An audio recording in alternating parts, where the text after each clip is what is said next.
Okay, we're going live. I told Andy I had to take a pee, but then he said you're going to be late if you take a pee. So here we are. Just Jeff is here. Bobby Barlow is here. Good to see you guys.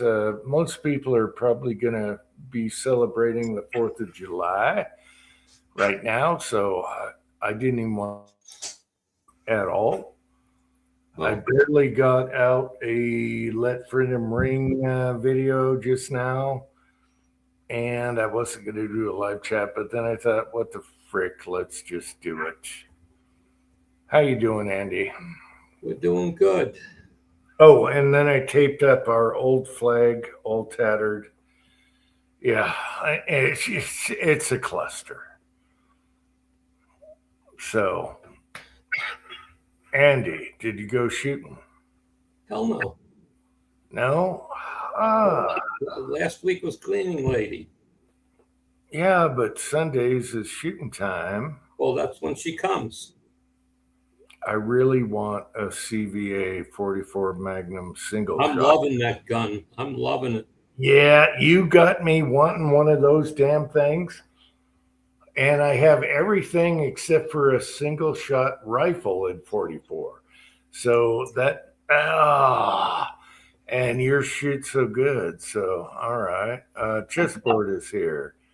Yeah, I'm really, really happy with that rifle.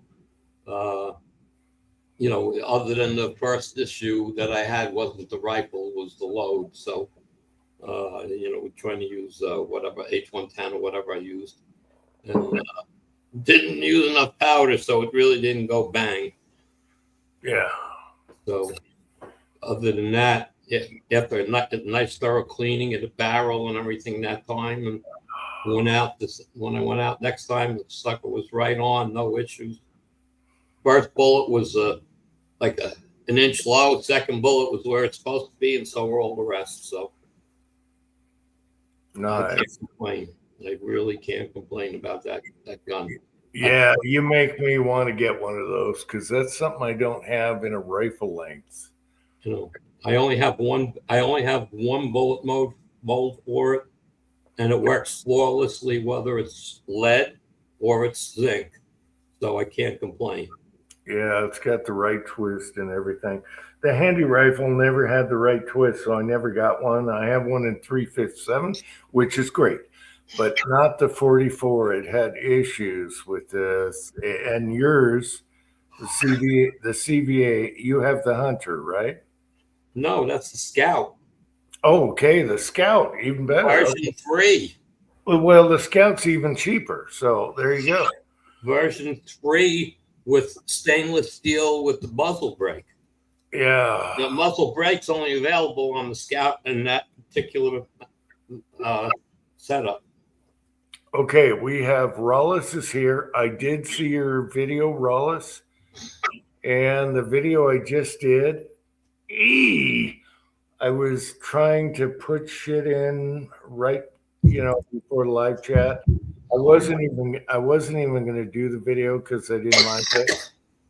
I didn't like it, and I thought let's give it a little try before the chat. So I threw that in there. Let's see, six shooter Texans here, Texan I'm back. six, What? and if forgive me if you guys did videos on um, hashtag. I'll be back in a few minutes, guys. Someone's here. Okay, Andy, take care of it. All right. All right. So if I didn't see your guys' videos, I really didn't know what time it was supposed to be put out at the same time. So I just did 5 o'clock because I don't do Eastern. I don't know. I guess people did it earlier, an hour. I don't know.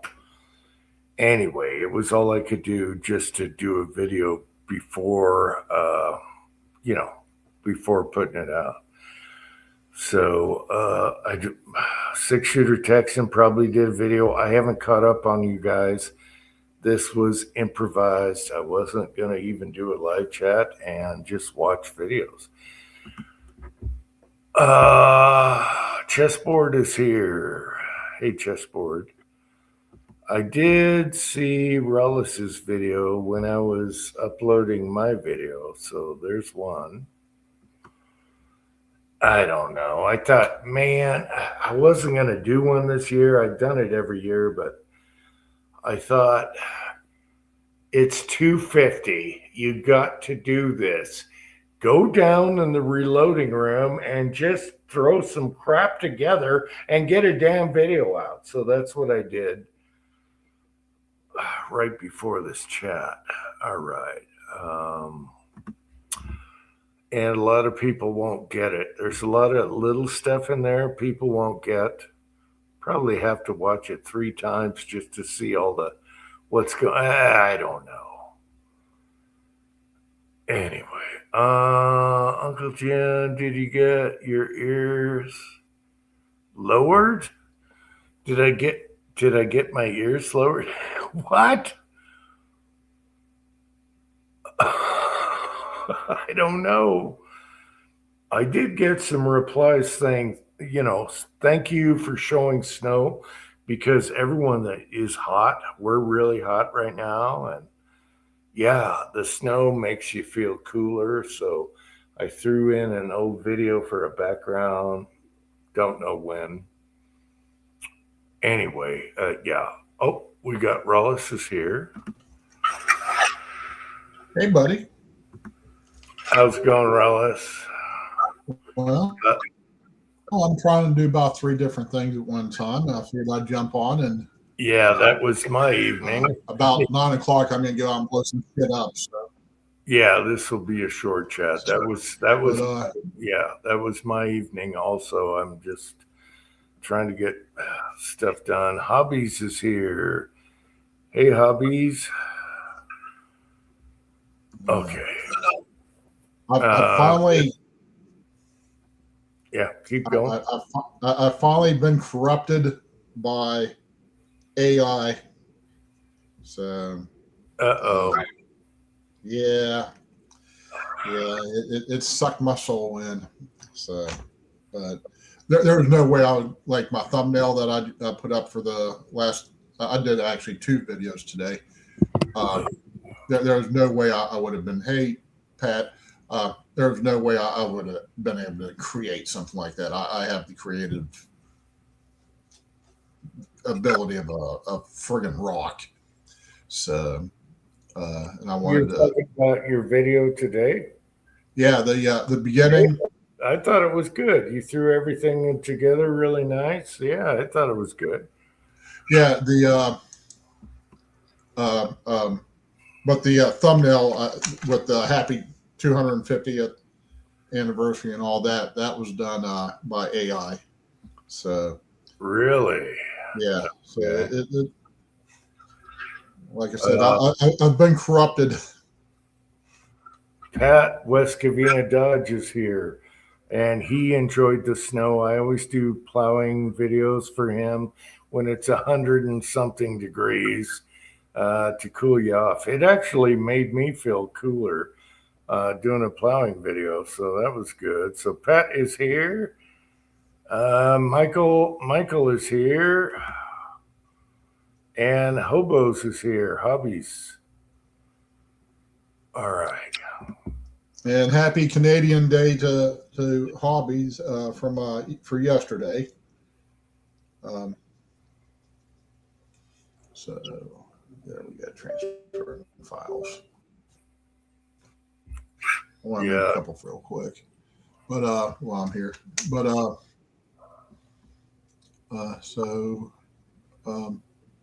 my second one was me actually shooting some old 44 Magnums I made for my last Model 29. So like I said, I hadn't shot it yet, so I figured take care of that today. Okay. Texas 6 or 6-shooter Texan just came back from a shoot, cowboy shoot. West Covina Dodge is here. I love you, Pat. Yeah, I didn't even want to do this tonight. I was done. I'm toast. Put a fork in me. Right. Patriot Paul is here. Hey, Patriot Paul. All right. Yeah, I didn't even think about this stuff. So I slapped a song on it and grabbed some old videos because it's so hot out there. I wasn't doing any shooting, so I just used old footage. Right. Uh, yeah, no, and I don't blame you. I mean, Yeah, it's freaking hot. Yeah, at well, least. yeah, we're, I mean, it was in the 90s down here for the last few days. So, Yeah, at least we don't have smoke from the forest fires. Last chat, I talked about that. And then it all went away. It must have blown a different direction. I don't know. Susie and I were discussing that, whether you were going to be able to do any fireworks. And I said, well, with the way the fires and how dry it's been out there, that's probably not going to happen. Yeah, July 4th is always too hot. So the little cities out there, I can get on my front porch and see like 3 cities out there doing fireworks. And that's what they Okay. do. Yeah. And then my son said they're using drones now. And I'm going to have to go out on the porch and see if we see any drones. I don't think so. We're too small town for that. But Well, I guess they're using drones now.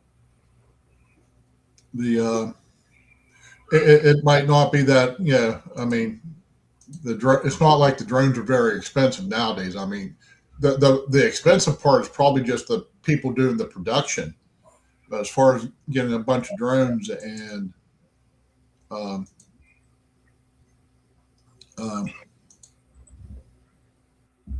getting a bunch of drones and just putting them up there to there we go.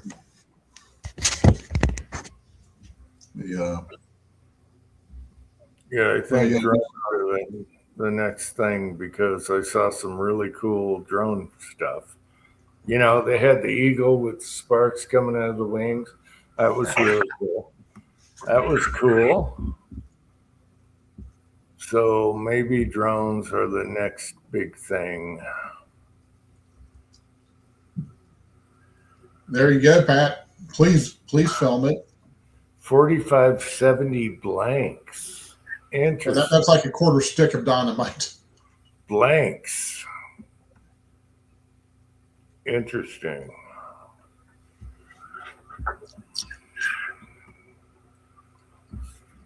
And Chessboard saying something about 2,500 drones show last night.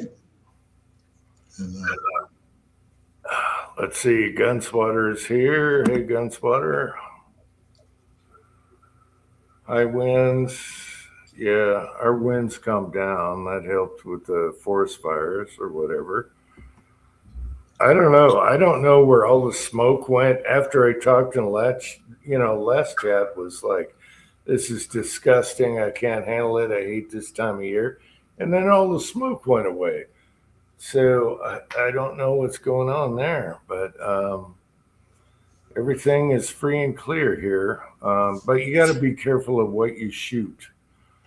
You don't want to shoot in high grass, laying down with a rifle, and you don't want to shoot steel jacketed ammo because you cause fires. And that was a warning from our state is don't do that. But everything else, it's all right. Yeah. Well, that's like when we went down and bought some fireworks. I told Susan we're just going to get mortars because, like, if you get a lot of the big rockets, you have a lot of debris falling into other people's yards and stuff, and it's not even so much the fire hazard I'm worried about, though that does exist. It's just I don't want my neighbors being getting pissy with me about having a bottle, half-pound bottle rockets falling into their yards. So Yeah, it's so dry. I don't even want to hit a primer in the grass. That's for damn sure. So I've been taking it easy shooting right now, but just because if someone hears gunshots, they're like, "Oh, you're going to cause a fire, whatever." So, Mhm. it's all suppressed if I do shoot. Right now, just to keep everyone from not getting, really paranoid about their house burning down. So nobody around here has been shooting. I haven't heard fireworks. We'll see them tonight on the front porch, but it'd be cool to see drones. But I don't think they're going to bring drones out where we live. Right. We're too small town. Yeah. Yeah, it surprised me. It was almost 1 o'clock in the afternoon before I started hearing. Um, when I started, yeah, I'm reading. Yeah, it surprised me that. Oh, what the hell is that? It surprised me that it took them so long to get started today. Usually, like on Christmas, the fireworks and the gunfire starts right around 9 o'clock in the morning, 8 o'clock, 9 o'clock in the morning. Looks like Chessboard Buddy has a set the trailers on fire. Polytech. Yeah. We usually, Pyrotech. Yeah. well, Polytech would be an AK or whatever. They did M4 M14 knockoffs also. Yeah. But yeah, no, he's talking about Pyrotech, the guy who the people who go and actually do. Pat says accurate number 5 in your suppressor to start a forest fire. Yeah, I still got an 8-pound jug of that stuff. I do love it for 5.7 and what else? 44 special and Russian. So yeah, I'm loving the accurate number 5 now. It's really old. It's really old stuff, but yeah.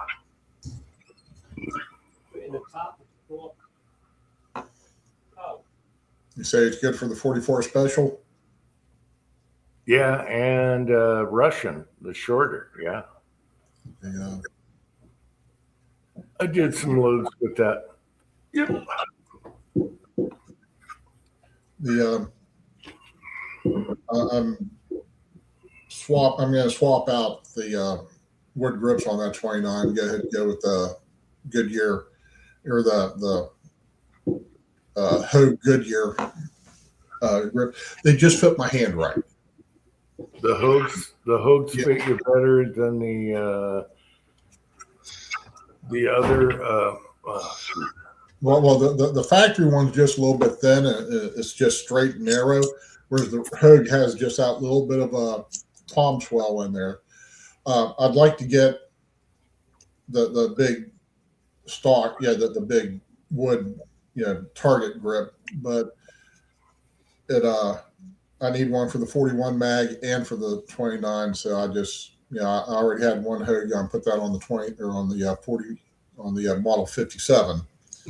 And so I'm going to go ahead and put the Hogue on the that 29, and later on down the road, that's almost $200 worth of stocks that I don't want to have to spend the money on right now. There's other things I want to try to get caught up on before I do that. Yeah, the Hogues for revolvers are a little skinnier, but like you say, they got the little palm swells. And then you have, I just went brain dead. Packmeyer. Packmeyer is going to fill a big hand. If you got big hands, you can use Packmeyer grips on any, revolver. It'll fill your hands. Packmeyers are big. And they got the rubber strap down the back. My complaint about the Packmeyer is at least like the ones that used to come on the Smith and Wesson, the factory pack miner, or for the Smith and Wesson factory guns. The rubber was just too hard. It didn't have any kind of grippiness to it, so it actually made it more slick. I mean, recoil wise, it wasn't. Yeah, it was okay, but the Hogues were have just enough stickiness, for lack of a better term. And I know some people don't like that. I think that's great. The Hogue or the Packmire is always just kind of wrote in my hand wrong. So, Yeah, it depends how old they are. I do have a Packmire on a 44 mag, and it's still super comfy. mm-hmm. But you got to have big hands. It's not for little hands. Yeah, I mean, they're not huge or anything, but I wear extra long or extra large in my work gloves. So, let's see. I'm trying to catch up here. Lock grips that make special pump spools for high powers. Yeah, Patriot Paul, I don't like palm swells on high powers. I actually like the slim grips and the Spiegel grips. And I'm sure there's micarta out there now. I don't really like the swells on a high power. I don't know why, but everyone's hands are different. To each their own.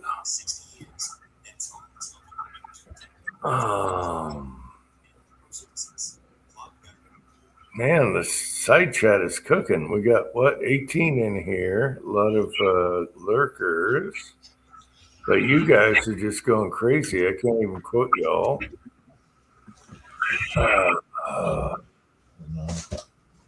Now, let me tell you about the flag here. Okay.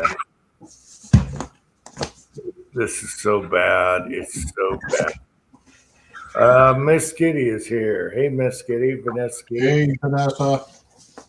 Good to see you. Okay, the flag back here.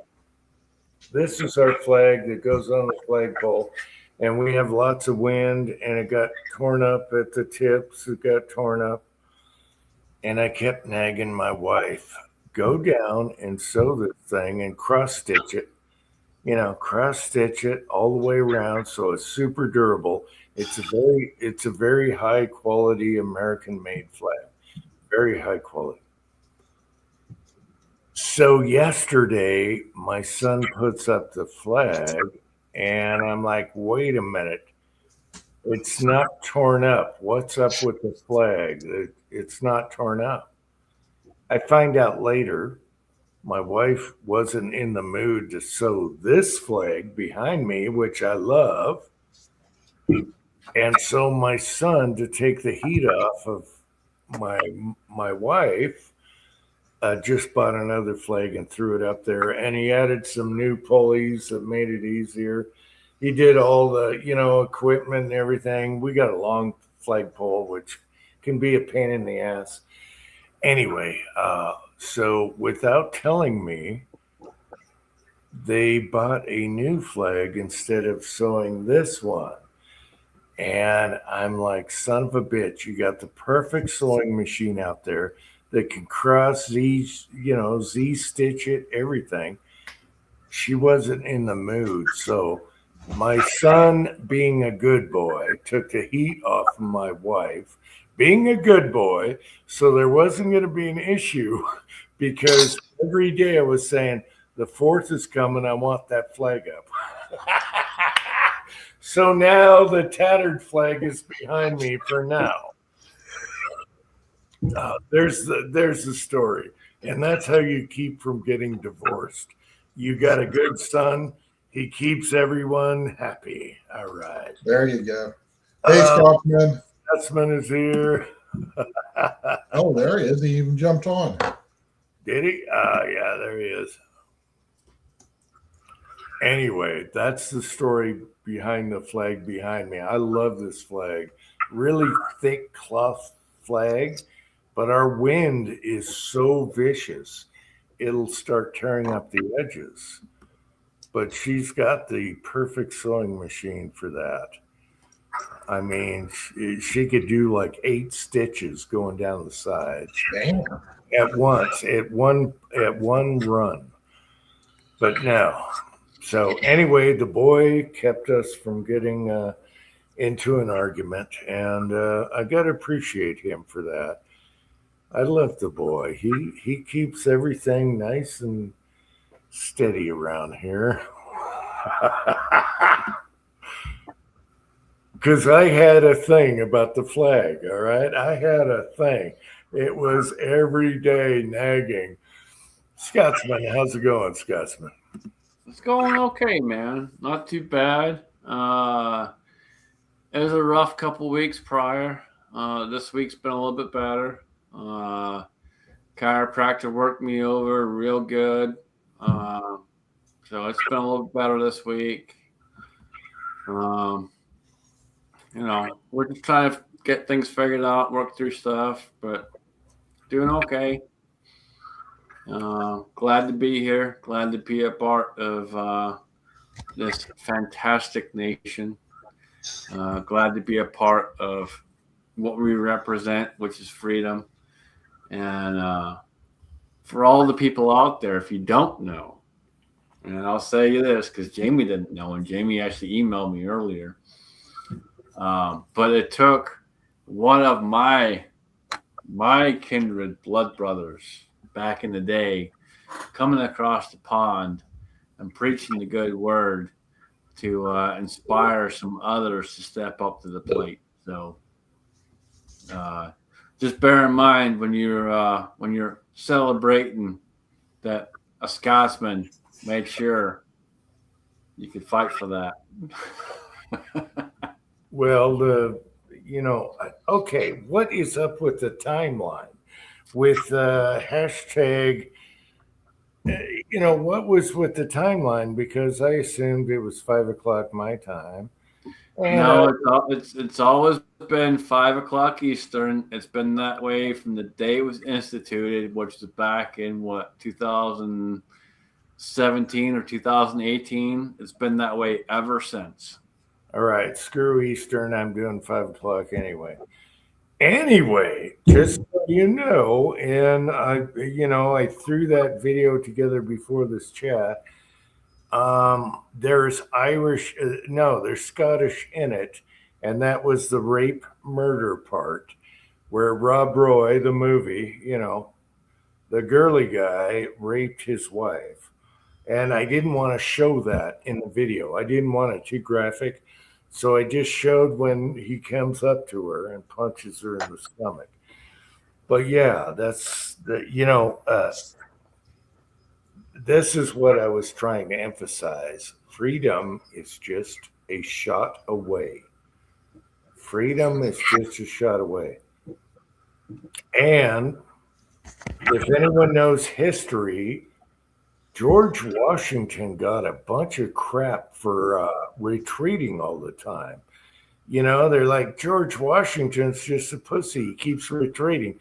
Well, he knew when to retreat and he knew when to fight. And it was necessary because the British were very high-end trained for this. And we were not. We were a bunch of farmers or whoever.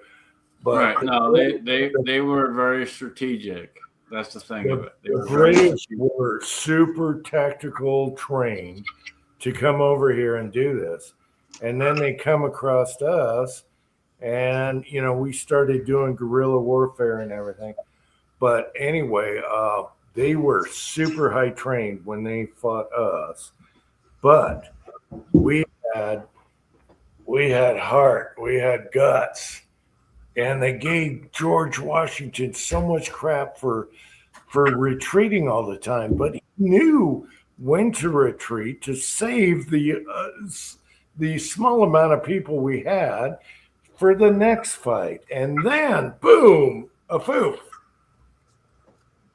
That's all I got to say. And that's true history right there. Oh, and the biggest thing there is never give up. Yeah, and poor George got so much crap. God only knows if they had CNN back there back then. He got so much crap for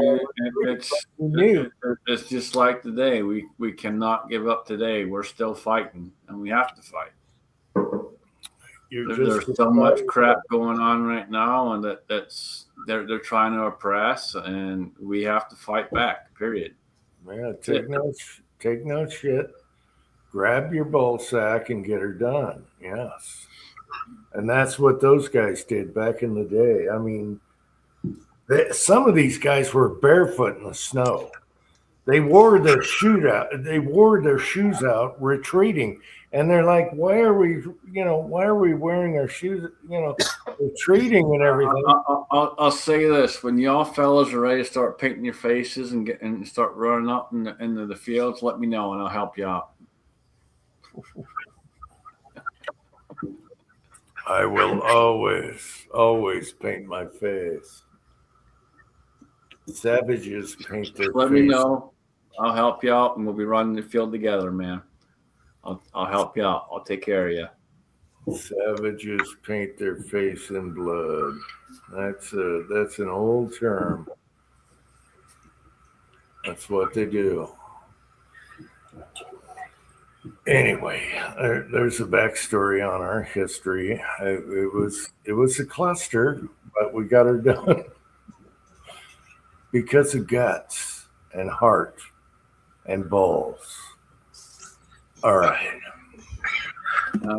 Hobbies hobo. No, that's not gonna happen, man. I'll tell you what's gonna happen. People are getting pissed, and if you've never seen a pissed off Scotsman, you ain't ever seen a pissed off person, because you saw that little girl when she got pissed off.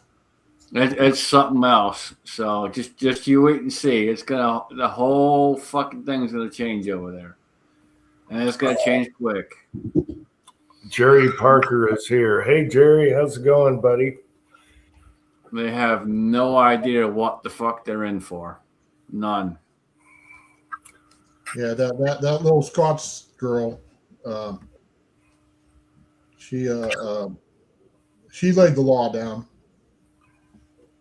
So there's a lot of people fighting back right now on the streets. What's going on over there, and certain religions and all that. They're fighting back. They're barely growing a pair, but they're growing a pair. So that's a good thing. It was funny a couple of years ago when I went home. Y'all said I was going to get arrested, and somehow magically I didn't. I mean, I'm surprised I didn't, but I don't have a problem saying whatever the fuck I want to say. And I did. I said whatever the fuck I wanted to when I was there. And there were some people that got butt hurt, but somehow or other, I didn't get arrested for it. But yeah, no, people are starting to wake up. People are starting to realize what's going on a little bit more. And I'm proud of them. It's like last minute, but I'm proud of them anyway, even though it's last minute. It's. Yeah, it's kind of last minute. I get where you're coming from when you say that, but the thing of it is people have been under this fucking bullshit for so long, and sometimes it takes a really good kind of kick in the ass to get people to fucking wake up and realize what the fuck is going on. Or to even just get them to go, you know what, I'm done, I'm going to fight back. And I think that's kind of where they're at now, is they finally got enough being shafted up the rear end to where they say, we're fucking done with this bullshit. So, and I'm proud of my people, man. My people will step up and they'll do what they got to do. And trust me, we fight fucking hard, so. It's not going to end well for the other side. There's definitely a wall and a line that you cross where it's too far gone, and I've had enough. And they're starting to fight back. That's great. Germany and Europe, Germany not so much. France, anyway, they're starting to get pissed. Yeah. So that's good. And if I've always said this, if it gets to the point where it's a full on, brawl going at it, I'll fly home. I'll step up. That's my country, man. I'll step up. I'll fly home. I'll do what I got to do. Well, the Scouts have always fought all kinds of people. They fought the Romans. You know, That's what we do, man. We're fighters, dude. We fight. the That's what we Romans, do. the Romans thought, oh, we'll take this easy. You know, we're Romans. We dominate. And who was their biggest problem? The Scots. Well, yeah. So, yeah, the Scots didn't take shit. So that's good. Yeah, we fight, man. We fight hard. Yeah. And like I said, it gets to that point, I'll fly home if I have to, just for that.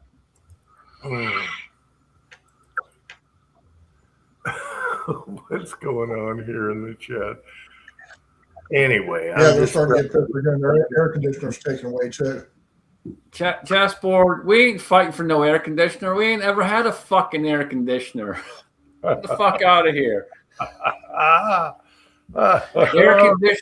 Air conditioners do not exist in my country. Fuck off. You know what was so funny is when all the Europeans came over here for all the soccer games or football, and they were like, everything is air conditioned. It's awesome. And they loved the Texas barbecue, you know. All these Europeans were like, Americans aren't like we are taught on the news. They eat good food, they got air conditioning, everything is awesome. And half of them wanted to move here. Yeah. The most hilarious part was we drank Boston out of beer completely. Boston was calling in trucks and they were bringing in fucking light beer and all the Scots were like, no, fuck you. We ain't drinking that shite. Get some proper beer, fuckers. Oh, yeah. Hopefully they drink, nothing, no bud. Hopefully they drink, what do I call it, beer? Anyway, they changed names over the years. Anyway.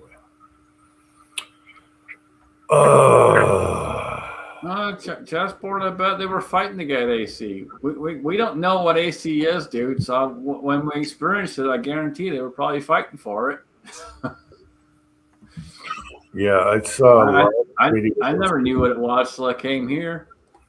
I saw a lot of videos where they were talking about AC and the food.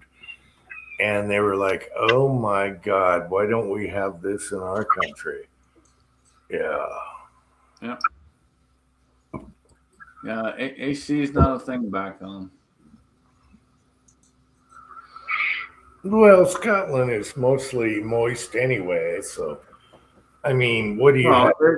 2 months a year? We typically, other than the last few years, and it's really been the last few years where we've had a lot more sun. Typically, we get the sun 2 to 3 weeks out of the year. But these past few years, it's been a lot more, and it's been a lot hotter and a lot more humid, which is not normal whatsoever. Yeah. And that's not fucking, it's not you guys burning more gas and doing this and doing that causing it. It's government bullshit causing it. So it's just trying to, you got to figure out what we can do to help ourselves. But yeah, AC was never a thing. But more and more people are looking at AC now because of the shit's been going on the last few years. Yeah.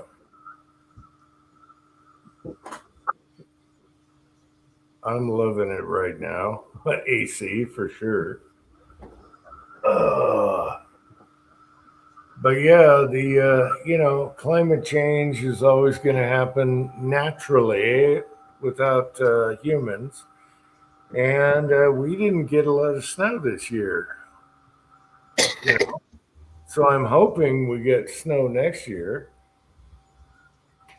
So, and that's just Mother Nature doing it, doing her thing. So, No, they keep fucking with Mother Nature. Mother Nature's pissed because they keep fucking with it. Julio is here. Happy 4th. Hey, Julio. The other Julio. Unless he changed his. No. All right. Well, we always had world global change all throughout history. Go look it up. Go look it up. They found Roman roads under snow. Okay. All right. We've had oceans sink like several meters just without man or without pollution. So it happens. That's the way it goes.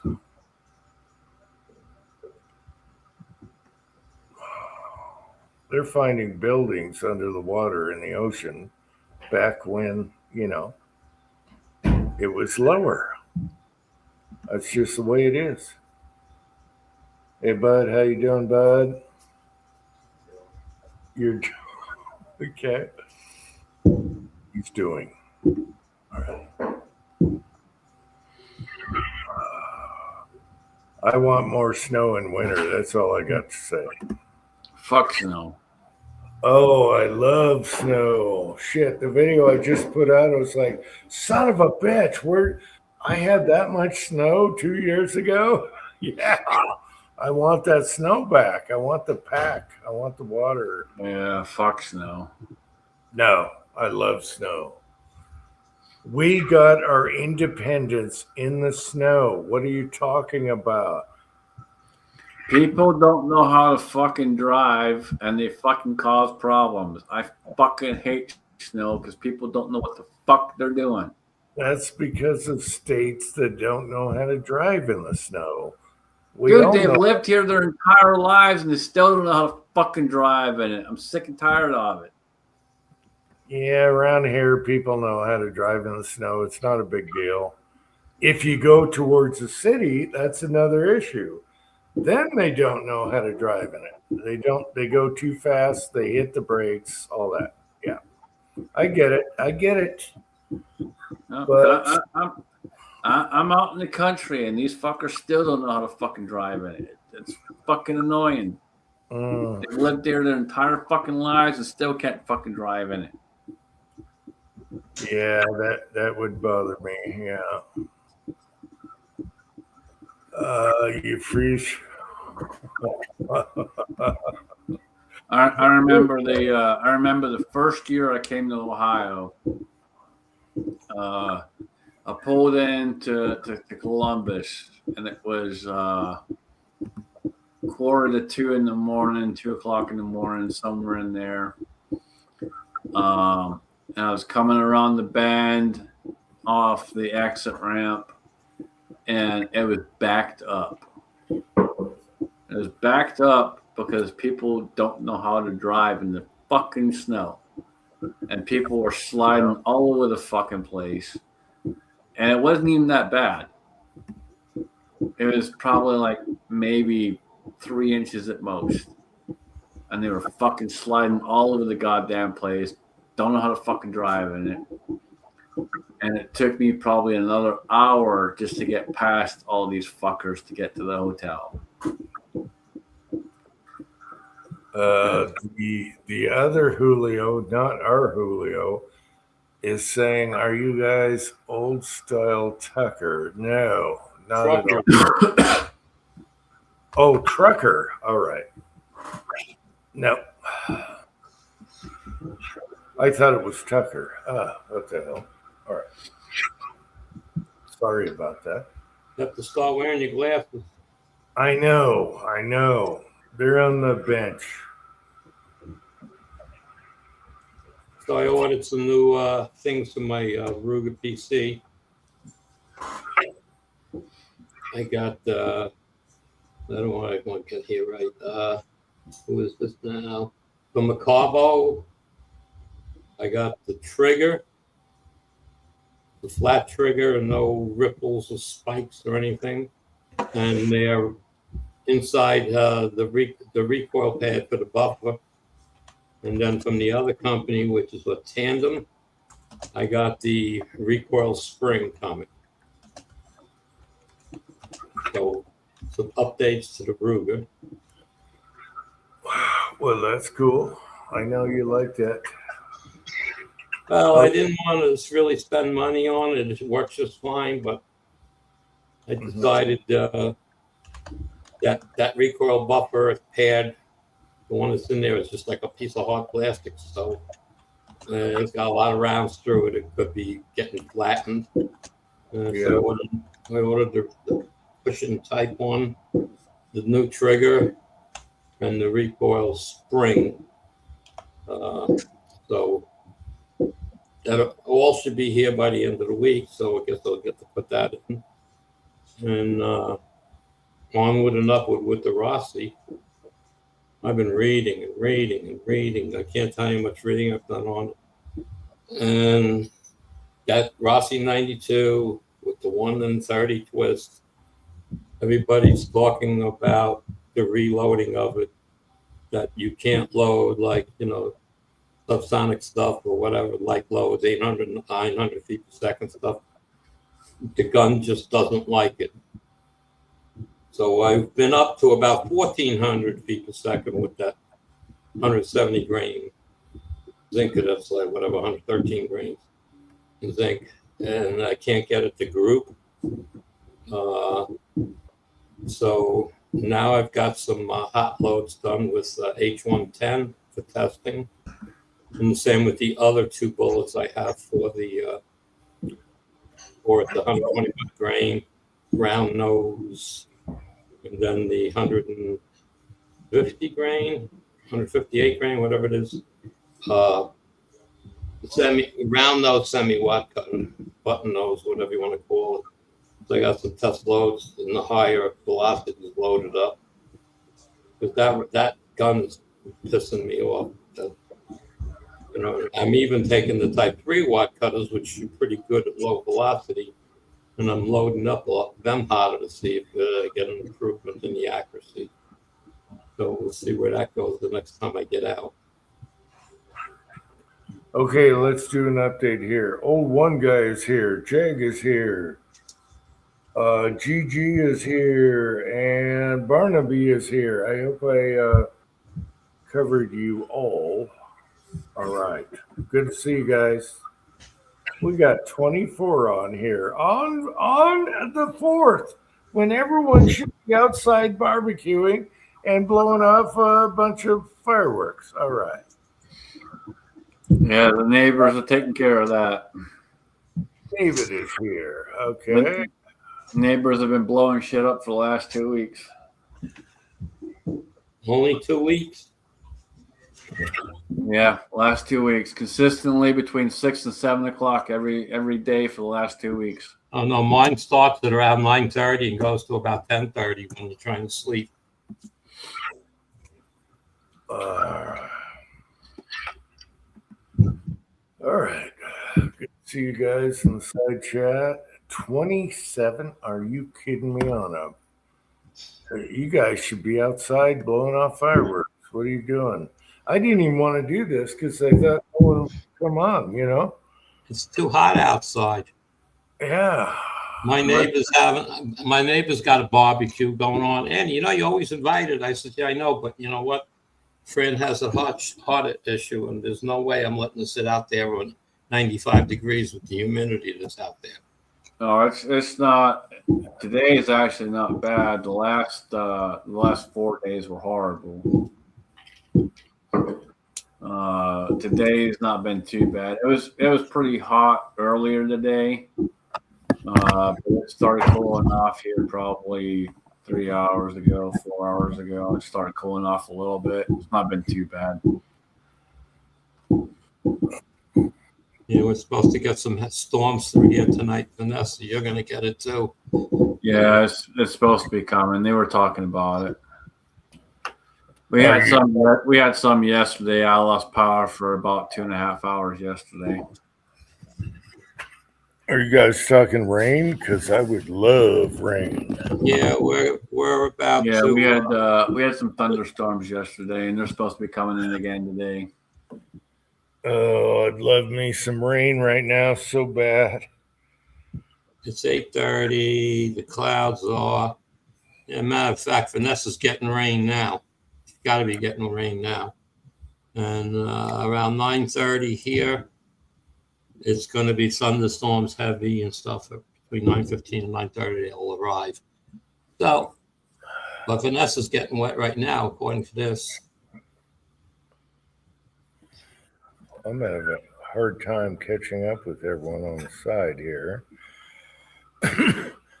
The only good part is the fireworks will be ending instead of 11 o'clock because it'll be raining out there. Maybe they'll stop by 9:30. Oh, where am I now? Trying to quote people, but yeah, I got 100 degrees on the button in the garage right now. 100 degrees in the garage.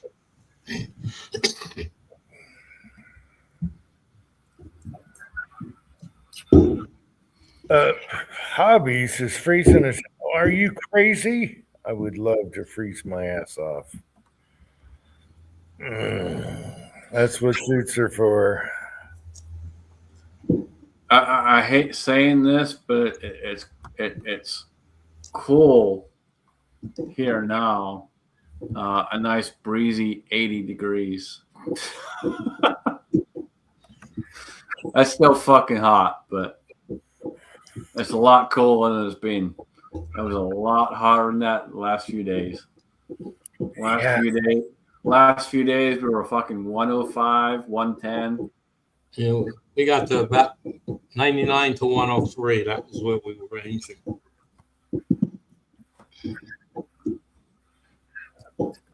Yeah, a lot of people complain about cold, but I'll take cold over hot heat any day. I'll take cold all day long, dude. I'll take cold all day. I'll shoot more in the cold than I will in a 90-degree weather. I've had arguments in the past with girlfriends and stuff about this shit. I'm like, dude, you got fucking plenty of clothes in. Just put more fucking clothes on. If you're fucking cold, put more fucking clothes on. Yep, good boots, zoot suit. Bam, you're never getting cold. Put your fucking bed in and put more clothes on. You just got to teach them to take more clothes off when it's hot. Well, yeah, I mean that's a given. They just don't understand the whole point of put more on when it's fucking cold. Mm-hmm. Yeah. Let's see, Barnaby. Yes, July and August is the worst for us as far as heat. It's just bad. It's tinderbox. He says out there. Is he? Where is he? I didn't see him. He's there. Just popped in. Do I get a pan down? Okay. I got a pan down. Okay. He say is the reason I did my hashtag video today. So he say, just so you know, I wasn't gonna do the hashtag Let Freedom Ring video, but then I saw your video with the the Christmas tree, and you were like, "You guys got to do this." I did not want to do it. I wasn't motivated. He say it's because of you. I did a video today, and it was because of you. You? Yeah. All right. So there you go. He say it's your fault. I'm sorry for the cluster. I didn't get it edited right, but whatever.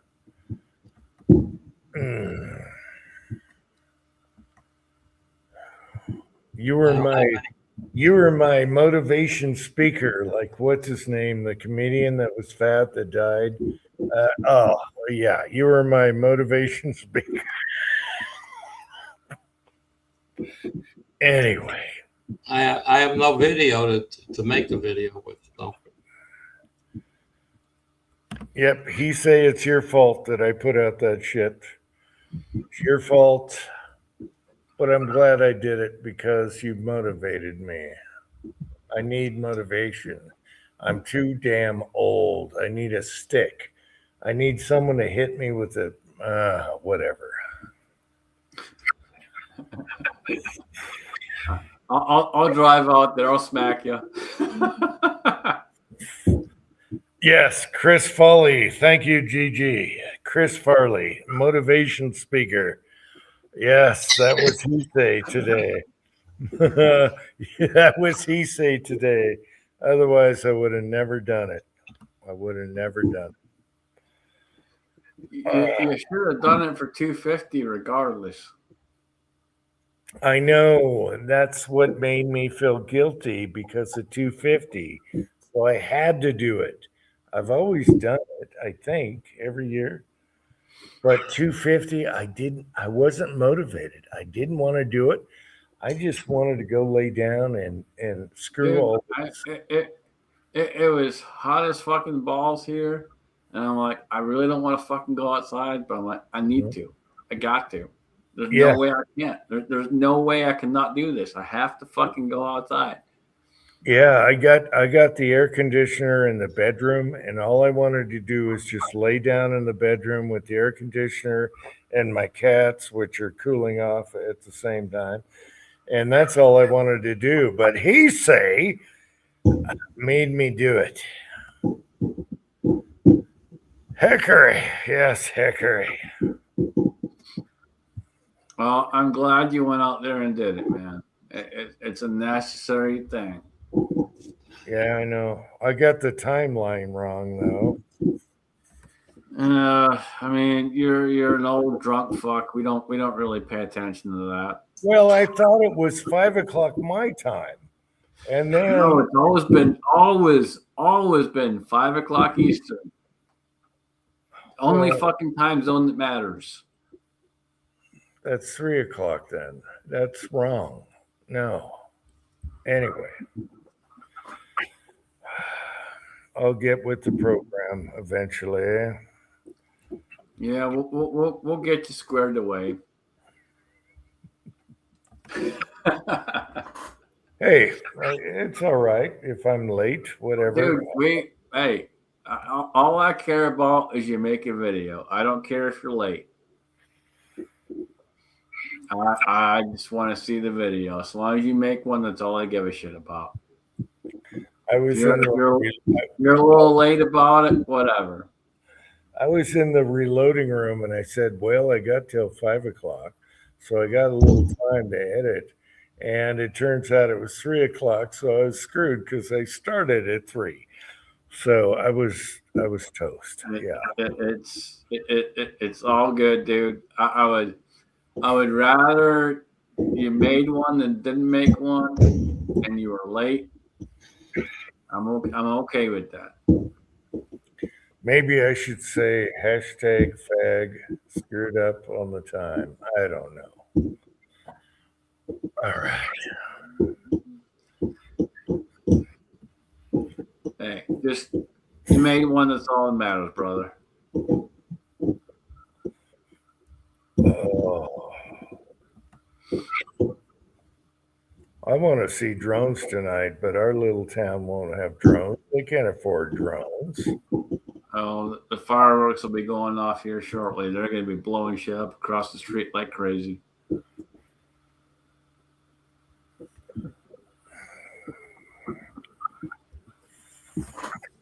I'm surprised you guys are on here because of tonight. I'm really surprised. I wasn't even going to do this. because everyone's out, blowing off stuff. Obviously, everyone here isn't, I guess not. Yeah. or it ain't time yet where they are. No, it's like I was talking with Hillbilly the other day, and he's like, I don't know if I'm gonna do a chat Saturday. And I'm like, dude, people are gonna want you to do a chat Saturday. Get in there and fucking do it. People will show up, man. Like, people wanna be a part of the celebration. Get out there, do it. And same thing with you, man. People want to be a part of the celebration. People are showing up because they want to be a part of it. Yep. Some are at home not blowing up stuff. Where I used to live. Just like you went out and got a video done. That's exactly part of it. You got to be a part of it. So, Well, where I used to live, we would traumatize the neighbors. All right. So we were fully loaded with fireworks, and we would hit all the back porches of our favorite neighbors, and yeah, we would do all kinds of stuff. Yeah. But now we can't really do it. Oh, I'm sure I pissed mine off because I went out at like 10:30 this morning. I'm sure they weren't happy, but I don't care. We had a favorite neighbor. He was a Cowboys fan, a football fan, and we would bomb his porch constantly all night. Just bomb his porch right by the window where he's watching TV or whatever. Yeah, great. I was gonna wait until they got kind of shady outside, but unfortunately, in the back of the house, that doesn't happen till like almost 7:30, 8 o'clock. So that wouldn't work. So I went out early in the morning on purpose, and fuck the neighbors, whatever. My neighbors know me. They know I do what I do, so they don't care. My son had this cannon he made, and we would hit the top of all these houses in the neighborhood, and boom, it'd hit the house and blow up. It was so fun. We laughed so hard, but we can't do that now. We don't have neighbors to bomb. It was so fun though. I was gonna put steel out there, but the ground is so fucking hard right now. I couldn't knock the fucking posts in. He say, I know Chicago, but I wasn't a huge fan. I guess I could. I guess I could try and sing a Chicago song. I don't know. I'd have to go look them up. I can't even think of a song off the top of my head right now from Chicago. I like a little grittier kind of music. I don't know. A little more edgy kind of music. I don't know. A little more edgy. Yeah, I like edgy. I'm an edgy guy. Yeah, you like a little bit more on the edge. With all the fireworks going off right now, I could sit in my window with my AR, pick off about 50 people. They'd never know it. Okay, he said, oh, I got to pop up here. Get me out of this damn thing. What the? Okay. Uh-oh. Are you guys still there? Oh my God! Paul, am I still here? Because I don't have anything that's gonna go that far in the yard, man. That's all the way down the backside of the yard. I don't have anything going that far.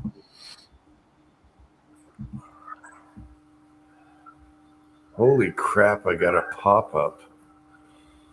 Saturday in the Park. I remember that song. Saturday in the Park, waiting for the 4th of July. Okay, I remember. Okay, I get it. I get it. It's not edgy I enough. just need though. one of those, the pole setters. I don't have one. I just need one of those. That's what I need. When I first moved here, I had the steel set up, and when I first moved here, it was during winter, and it was good and soft out there. So those went in super easy. We're in the middle of fucking summer. They ain't going in there. So I need a pole setter to get them in there. Okay, Pat likes. Where's Pat? I lost him. Am I down to the newest comments? Anyway, Pat loves some of Japanese rock. Japanese, they went crazy on 4th here, 250. The Japanese absolutely went bonkers doing the 4th of July. So there you go, Pat. Gotta love those Japanese, huh? They went crazy. They did everything for the 4th. It's not even their 4th. We bombed the suckers. I don't get it. Anyway. Yeah, Paul, they're fairly cheap, man. I just things are a little tight right now. I'm on a different shift, and things are just a little tight. So we're working on trying to get things in a better position, but we'll get there. I have a couple people that I could probably borrow one from, so we probably end up doing that if need be. I'll borrow it. Borrow what? What do you need? A post post digger? setter. Post digger or what? A post setter. Center. What's a center? Yeah, the post setter for knocking the post in. Okay, you're talking about the ones you pound like a hammer? Yeah. Okay, gotcha. Yeah, when I first moved to this house, and it's I've been here probably I've been here almost 6 years. When I first moved here, it was back in the autumn or winter, and the ground was real soft. And when I went out there, I was able to set the posts with just a fucking mallet and knock them right in, no issues whatsoever. And then I had them out there for probably a year, and then I pulled them. I had to work on doing some other stuff, resetting some things, and then I had to build the backstop because I found out there was someone behind me to a certain degree, so I had to build the backstop. So I built the backstop, took care of all that shit, and then going back out there to set the posts, it's way too hot and way too dry. There's no way without an actual post setter they're going in that fucking ground. It's just way too fucking hard. So unfortunately, I wanted to shoot some steel for the Let Freedom Ring video, but just did a basic paper target, and it's whatever. Just had to do what I had to do. Just get a video out there and make sure we had a video. All right, Lead Mining is here. Hey, Lead Mining, what's going on, buddy? Lead Mining in the house. We still got 23 here. I can't believe it. I thought there would be 2 tonight because of 4th.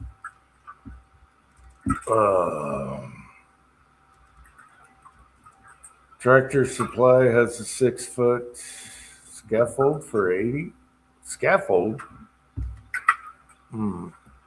Scotsman doesn't need a scaffold. He's like 6'4". All right. Yeah, I don't need a scaffold. I went to the gas station earlier, and I walked into I walked into the cooler, and one of the ladies is in there. She's got her cell phone, and she's like this, struggling to take pictures. And I'm like, you need a hand? And she just kind of looks at me. She's like, what? I'm like, I've got like a 1.5 foot on you, right? I can easily get that for you. And she's so fucking short. I'm just like, I can help you out. She's like fucking struggling. I'm like, no, I'm good. I'm like, you sure? She's like, yeah, I'm sure. I'm like, all right. Hilarious. One of the funniest things, and I fucking hate this shit, but it happens all the time, is I go to the grocery store, I'm walking around the fucking store, and it happens almost every single time I'm in the store. It doesn't matter where I go. I'll be walking down an alleyway, and there'll be this fucking short old lady. Oh, can you help me out and get that for me? Would you mind helping me? There's always fucking one. Always fucking one. Can you help me out? Sure, lady. I'll use my monkey arms. Here we go.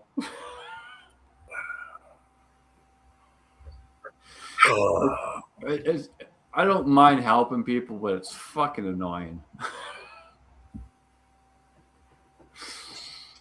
I mean, it's literally every fucking time I go in a fucking grocery store almost. I will say probably the only one that's not like that is Aldi's, because Aldi's, their shelves ain't that high up. So I'd say probably Aldi's is probably the only one I don't ever experience that at. Everywhere else I go, someone always asks me to fucking get something. Yeah, I've never seen one of those stores. Heard about it, but yeah.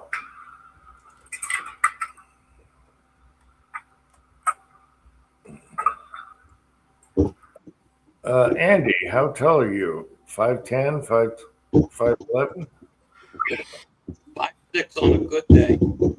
5'6"? No. On a good day. Well, that's because you shrunk a little. You're getting. It's 5'6" on a good day. I've shrunk. Yeah, I'm like 5'5" now. Well, how tall were you when you were like 30? 5'6". Okay. Wow, I thought you were taller.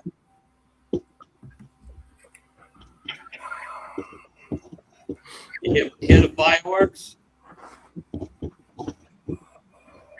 What? You hear the fireworks? I don't hear them in the background. No.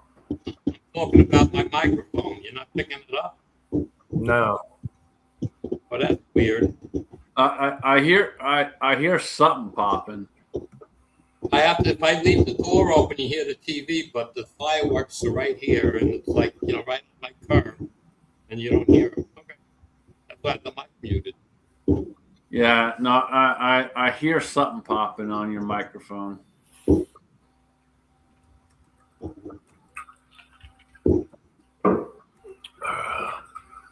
Yeah, I gotta wait a couple hours to see anything. It's not even dark yet. The storm must be close because we are getting blinking power. Oh my God! Yeah,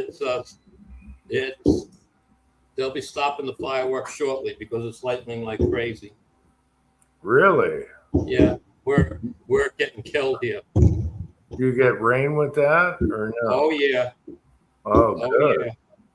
Love that. I would love it. Yeah.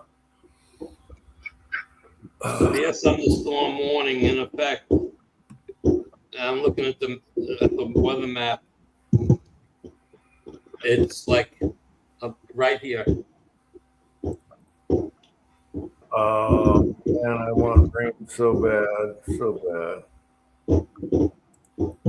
Or snow. I'll take snow.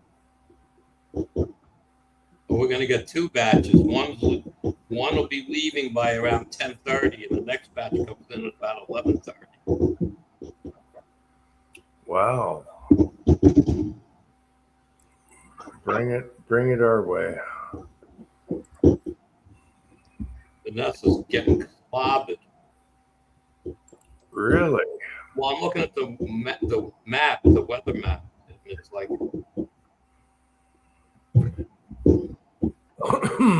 Is there some kind of hurricane out there or what? no, just severe thunderstorms. Okay.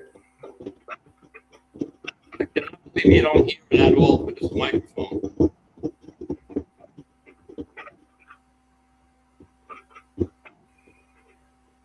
It's that loud that I almost can't hear you over the explosions.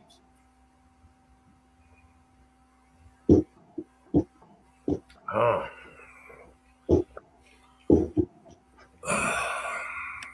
And so I hope charges remedy the Rusty issue. Not that I want to shoot hot loads all the time, but I got so much of Win 296 and H110 that I will have no problem. Not that I'll shoot a lot of that because I'm going to shoot hot all the time. But I've updated all the loads, moved up from that 5 to 6 grain area to the 6 to 7 grain area with just the made a few loads to see if there's improvement. See if it improves. Just keep up and about until I find the sweet spot. I got one guy. I've been starting to think there's one guy from like 10 years ago. Stumbled across this video. I forgot that I ever watched it. He uses the same pattern I have, the Winchester WSH. He says he's loading 12 grains of powder in the 357. And I don't know how he's not blowing his gun up. I'm afraid to bring it up because the pressure spikes are, you like good to 35 on a 357. The pressures are in the 40s. It's like I won't even attempt that.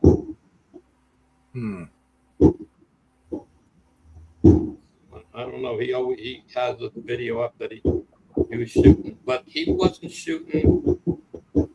Well, his 357 was I think it was a bolt action, but it was a heavy barrel, whatever. Only really big bolt barrel, so you could probably take it a little more than I'm taking, but I won't chance that.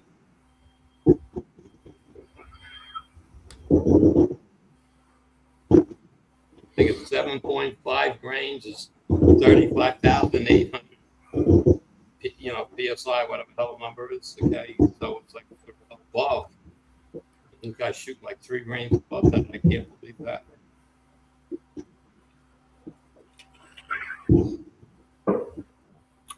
Fireworks just started going off here.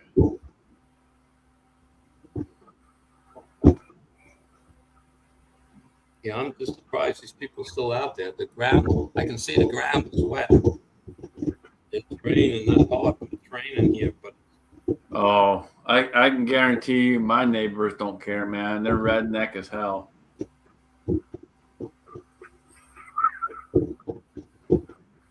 My neighbors are something else. Well, I used to be that guy, but now it's too dry here. I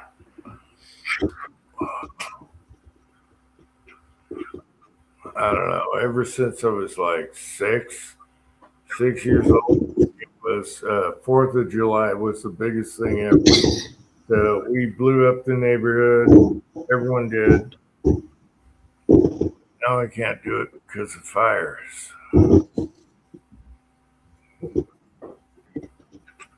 Gunswatter is here. Hey, how you doing? Good. Yeah, we had a tree come down and half of it blew on the deck, broken up. Your deck? Yeah, I think Andy's probably starting to get what blew through here. but It we're was only real high winds. we're the first round coming through is not so much on hitting the south shore of Long Island. It's more from the middle to the north shore and above. Okay, so the lightning though is close enough that it's damaged. You know, we're getting power surges and stuff off the electric system. But other than that, we're just getting a little bit of rain right now. There's a second band going to come in about an hour. That's going to be all rain. It doesn't show any severe thunderstorms. But I think the tree missed the air conditioning unit, but not by much. Brand new too. Chessboard, it looks like the fan, yes. Yeah, no, it's a fan. I got this put in. It's probably been about 2 weeks now.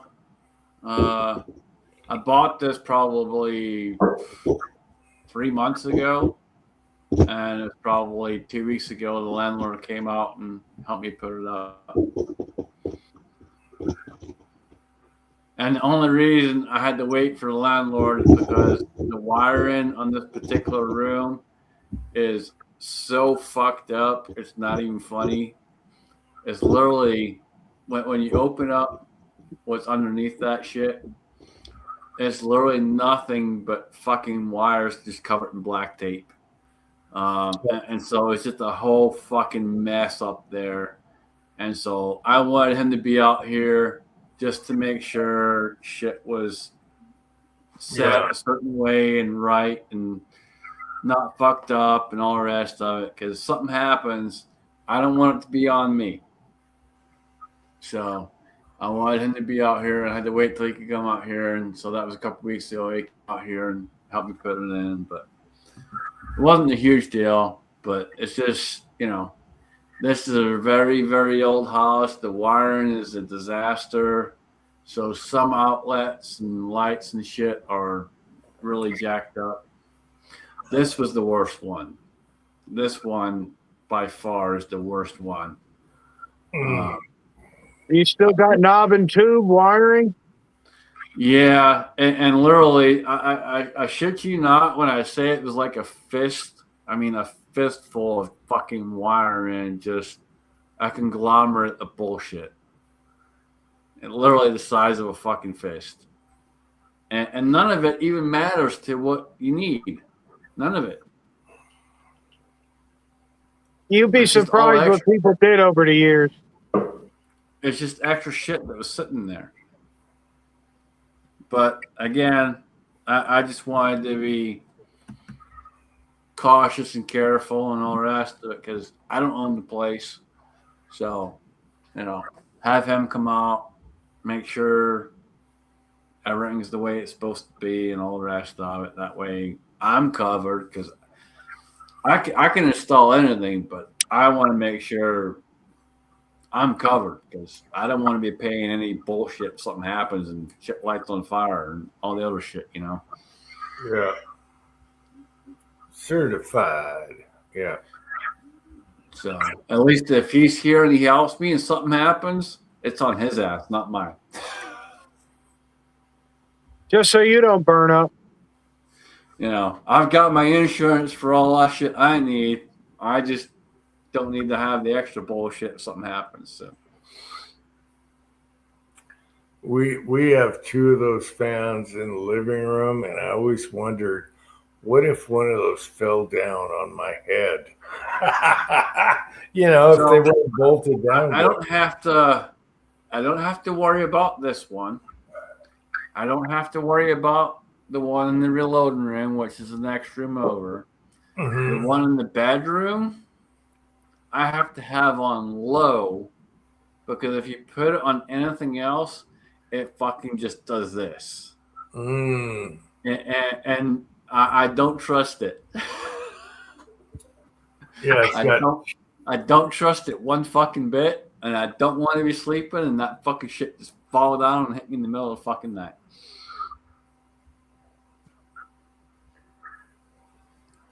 Figure out which is the light side and tape a penny to the top of the blade. No, so it's just how it's secured. So again, it's an old house, and nothing in this place is to code by any means of the matter. Nothing.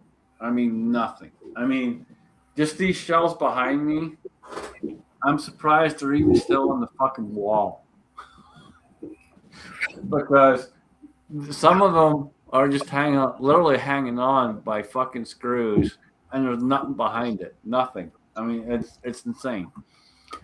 I've taken multiple different stud finders trying to find studs. I put a shelf up in the laundry room about a month and a half ago, 2 months ago, and that was a huge pain in the ass. Just to put up one shelf, it was about an hour because literally it said the stud was here. I got the first one lined up, no issues. I go to the other side trying to find the stud. Everything says the stud's right here. I start trying to fucking screw and drill in, and I'm hitting nothing. And I got to go an eighth of an inch this way, an eighth of an inch that way, an eighth of an inch this way, fucking back. Dude, it was just a pain in the ass. Are you dealing with plaster and lat boards, or do you have drywall and studs? It is plaster, lat boards, and studs. Oh, I don't even want to fuck with that shit. That's terrible stuff, man. It looks beautiful, but leave it alone. Yeah, no, it's all of it. So this house was built in 1890 something. I forget what it was, 1898, 1897, something like that. Well, when you said you had knob and tube, I figured you had plaster and lat boards, and yeah, you don't want to mess around with that. That's a job that grows. There's a lot of the walls are just that, but there are some that have actual studs and shit in there too. So it's a bitch trying to find something to get something to stick. It's a huge pain in the ass. Oh my gosh, I just got a text from Patriot Paul. He looks like he got a huge elbow to the eye. He's got a huge gash. Oh my God, Patriot Paul. He's got a huge gash. It looks like an elbow from a UFC fight. And that was, I think he was working on the air conditioner. Oh my God. I'm sorry, Patriot Paul. Hopefully you got stitches. That is nasty. And he Edward. reloads. He casts and reloads. I don't know about that. He sent me a picture. It looks nasty. It's all the way down the side. I mean, that's a couple elbows. Oh my gosh. Sorry, Patriot Paul. Stitch her up. You'll be good. You saw my leg. My leg never healed. As far as the scars, they're still there. Yeah, like this fan right here, chessboard and Paul. This is the most solid fan I have in the entire house. The one in the reloading room is the second most sturdy fan. I can have it on the second fastest speed. I can't put it on the fastest speed. I can put it on the second fastest speed, and it's okay. If I put it on the fastest speed, it does shake. And then the one in the kitchen, that's been there since I got here, and that one's okay. I typically keep that on the second fastest speed as well. But the one in the bedroom, yeah, there's literally nothing up there, and when we put that fan in, it's literally just hanging on by threads, man. So it's fucking stupid. I would love to get like another one like this one that I bought. It has a whole different mount system, and I think that would work better in that room. But I mean, to be honest with you, I really don't know because there wasn't a whole lot in there. That room's just jacked. They built it. They built it as an extension and they just didn't build it correctly when they built it. So it's still fucked up regardless. It's just like the laundry room and all that. The laundry room was an extension too, and they fucked that up as well when they built that. So it's just a mess. Patriot Paul, I feel for you. I have 2 major gashes and stitches on my body. One was when I got hit with a 7-iron on my head, and the doctor said he could see my brain. And the other is my knee, my right knee. I got the most ugly stitch on my right knee. But yeah, that looks bad right here. Bad, bad, bad. But wear it with pride. He's got it. No, he's got it right here, all the way down. Wear it with pride. Just say, hey, you know, I fought in the UFC for a little while. Oh, I'm sorry, Patriot Paul. No, you just got tired and say, I'll never talk back to my wife again. Yeah. Well, yeah, he got bitch slapped, and he got bitch slapped hard. Oh, yeah, it looks pretty bad. Patriot Paul says he could see his skull after he did it in the bathroom mirror. Yeah, same same when, you know, I got hit with 7-iron, and that's what the guy told me when he stitched me up. I was just a kid. Yeah, I got a gash in my skull. I mean, if they ever like exhume my body and they're gonna say, "Whoa, what happened to that guy's skull?" It's all cracked open. Yeah. And that's why I'm weird. You know, that's why I'm goofball. I got a 7-iron in my head. I wish I could show you. I got so many scars, it's not even funny anymore. Wait a minute. Maybe I could show you. I don't know. No, you guys can't see it. You can't see it. All right. Whatever. That's like me trying to show the scar I got under here, Jim. You're not going to see it ever. Well, my leg, I can show you a scar on my knee. I got a scar right here underneath my bottom lip.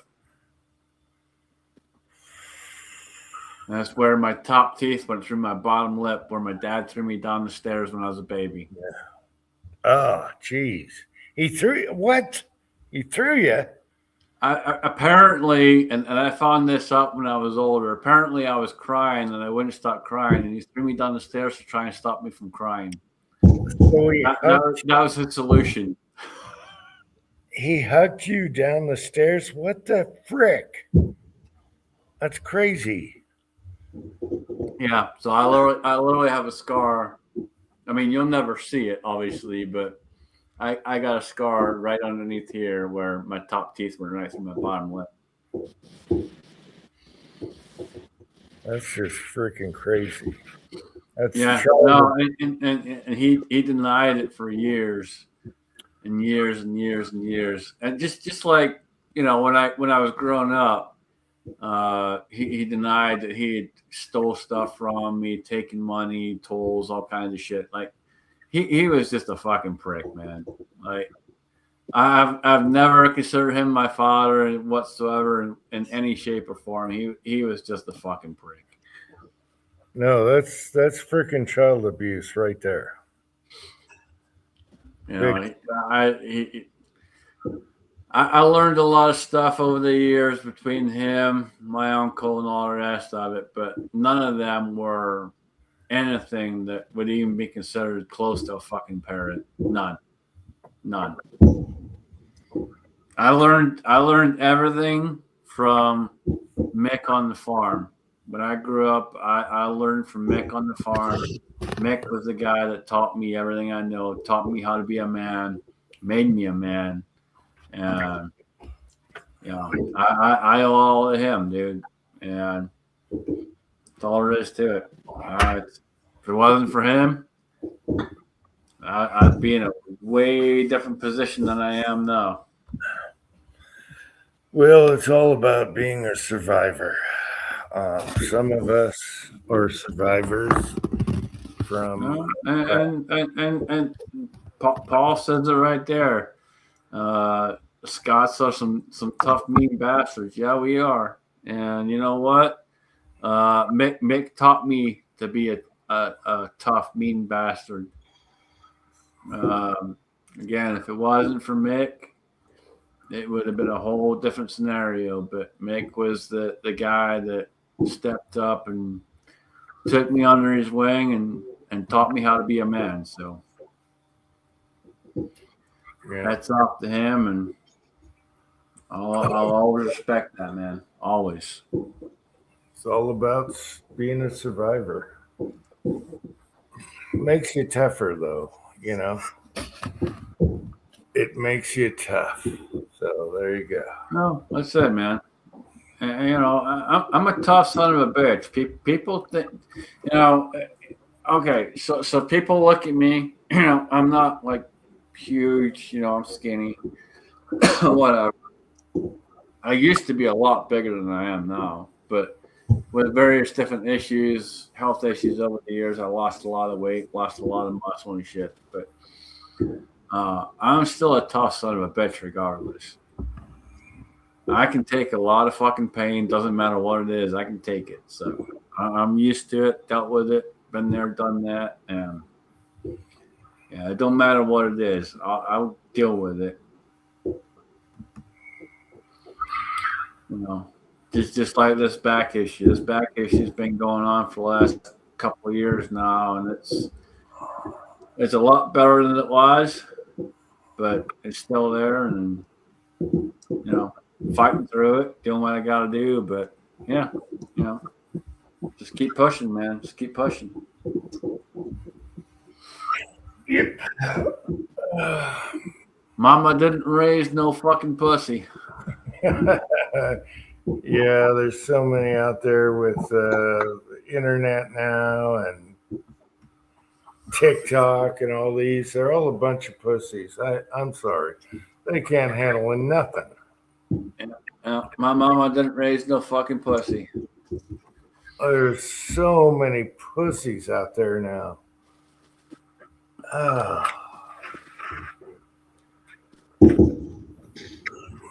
You know, it's funny when I worked on the farm, and bear in mind, guys, this is like over 30 years ago. You know, he had a couple kids, and his kids were a little bit younger than me. But they would always fuck up and do stupid shit instead of just listening to what he was saying. Mm-hmm. And they'd get their asses fucking handed to them. And then they would wonder why the fuck they were getting in trouble. And I'm standing there going like, dude, just fucking listen. Like, shut the fuck up and listen. Yes. It's not hard. If you listen, you wouldn't be getting fucking beat. Like, stop. I want to ask Andy. Andy, are you there? Andy. Yeah. Did you ever get a good ass beating? No, I didn't. Oh, no? You had a good dad? No, you don't know me when I was younger. So, I mean, I've never heard about your parents at all on these live. Oh, no. No, not really.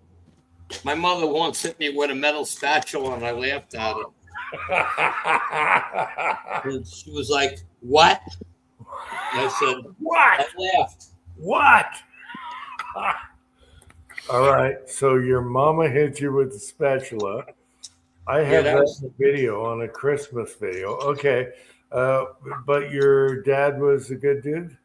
No, it's hard to explain my father. No. He never laid a hand on me. Okay. So we got till I got older and I wouldn't take his shit no more. Yeah. Well, you get, when you're in your teens, you got to challenge your dad when you're in your teens. You get no, it wasn't a challenge. My father was, I don't want to say tyrant, but my father had an extreme temper, and he was afraid of it. So that's why we didn't have that issues per se. Okay. He held it back. He held it back. Okay. When I was like 17, and we were working on the house, stayed on weekends and stuff, and it's like I borrowed a van from a friend to be able to bring some stuff upstate, and he's trying to overload the hell out of it. And I said, "You can't do this. It's not your car." He's, "Don't tell me what I can do and can't do." I says, "Well, guess what? The van's about to have 4 flat tires. Have fun." And I walked away from him. He came at me, and I wasn't going to take it, and I fought back. He never hit me. He came at me. I didn't let him hit me. I didn't hit him, but I wouldn't let him hit me. I had the respect for him. Okay. And that was like the end of like his tyrant towards me, because he realized I wasn't some little kid or something. But see, you don't know me when I was young. When I was 16, 14 years old, I started working out at home with weights and stuff. And I continued. And when I was like 17, I joined a local health spa. And I worked out 3 times a week, real heavy. I mean, I was, if you looked at me now and looked at me then, you would say it's 2 different people. But I was working out with a guy that was training for Mr. Universe competition, and I was doing his spotting. So I was working with weights that this guy was working with. I mean, I was, crazy big, muscle bound, the whole 9 yards. You looked at me. Girls looked at me, and just looked at me, because that's what, I looked at. Yeah. Good. No, like Andy, I was the same when I was younger. I was in the gym a lot when I was younger. And before I started shrinking, I was 6'4", 240, and all muscle. And now I'm probably about close to 50 pounds less, and probably 2 inches shorter. Yeah, I mean, I shrunk too. I shrunk about 1 inch, and weight-wise, I'm heavier now than I've ever been in my life. But I'm not crazy heavy. I'm 153 pounds. When I was in my 20s, I weighed 130 pounds, but it was all muscle. Yeah, now the muscles all fat. I had stomach issues for a long time, and it's only been the last year or so I've started gaining weight again. The last year or 2 years, I started gaining weight again. So I've been working on trying to rebuild and gain more muscle, gain more strength. It's just tough because I got to be careful, because every time I try to do something, I got to pay attention to what's going on with my back, what's going on with the hips and all the rest of it. Because if I do something, I feel like I'm great, and I go out and I do a workout and I feel fantastic and everything's fucking going great. And then 2-3 days later, I'm hurting like a motherfucker. Oh, yeah. Because I overdid it one way or another to a certain thing. I just don't know what thing. And I got to figure out what thing I'm overdoing to where I'm not causing that problem. That's kind of where I'm at right now. I'm able to work out. I'm strong to a certain degree in many areas. It's just trying to figure out what I can push and what I can't push. Well, you got to be careful, because one wrong move and you go back 2 years from 2 years ago damage. Oh yeah, one wrong move and I'll put myself in the fucking hospital. I'm not trying to do that. Okay, Well, Andy. Andy, I got a question for you. You didn't take steroids or creatine? No. No creatine, no creatine. Nothing. Nothing. Okay. I was just, pure- I just always ate egg. If you want to call milkshakes made it from protein powders to raw eggs. And yeah, stuff. pure protein and eggs and everything. Okay. Yeah, that was like after the workout, that kind of thing. So, Yeah. uh, So no steroids, no creatine, and you got huge. All right. So pure protein. Okay. I used to. yeah, I mean, just protein, malted shakes, malted milkshakes with eggs, whatever, things like Yeah. that. No crazy vitamin regimen, nothing like that. It was just religious working out and goals set and goals achieved. No, and like back in the day for me, I was probably eating close to 10,000 calories a day. And that's what it was. I'd work out and I'd be eating every 2 hours. Yeah, Every 2 hours on the dot, I'd eat. And honestly, to this day, that's kind of what I need to do just because my metabolism is still very, very fast. It's just tough because I'm trying to figure out how much I can push my body and what I need to stop and what I got to do. And so that's kind of where I'm at right now. I'm trying to figure out how far I can push certain things, what I can work on, what I have to, set to the side. And I'm trying different things constantly. So like I have a weight sled on the way. Weight sled should be here this coming week. So then instead of doing some different things leg wise, exercise wise, now I can go ahead and try to use a weight sled and see if that improves everything instead of doing all the stuff I was doing prior, and then trying to go from there. So I'm trying all kinds of different things, trying to find the thing that works. Yeah, you gotta, like me, at this point, when I was 65, I had to tell myself, you can't do this shit anymore. I mean, I had to slow down. I mean, when I was 18 years old and they used to come cut the hay fields upstate behind the house and stuff, I'd be out there working, lifting those bales and throwing them on the truck and everything else. And I thought nothing of it. Today, I can't pick up you get a box of copy paper, is 10 reams of paper. I could pick 2 of those up in one arm. Now I can't pick up one. No, and I get it, man. Like I gotta slow down to a certain degree, and I know that. I'm trying to work on rebuilding things because I don't. Yeah, I got issues going on, but I think I can rebuild and gain versus lose, and then get myself back to a certain position. I still got to be careful no matter what. You got back issues, man. Bending once the wrong way with a little extra weight, and back to where you were years ago. Right. No, and like I've always had knee problems. I've always had issues with my wrists and all the rest of it for years and years and years and years and years. I mean, I had knee problems when I was 5 years old. Well, getting thrown down the stairs. So I've been dealing with all kinds of different problems for many, many, many years.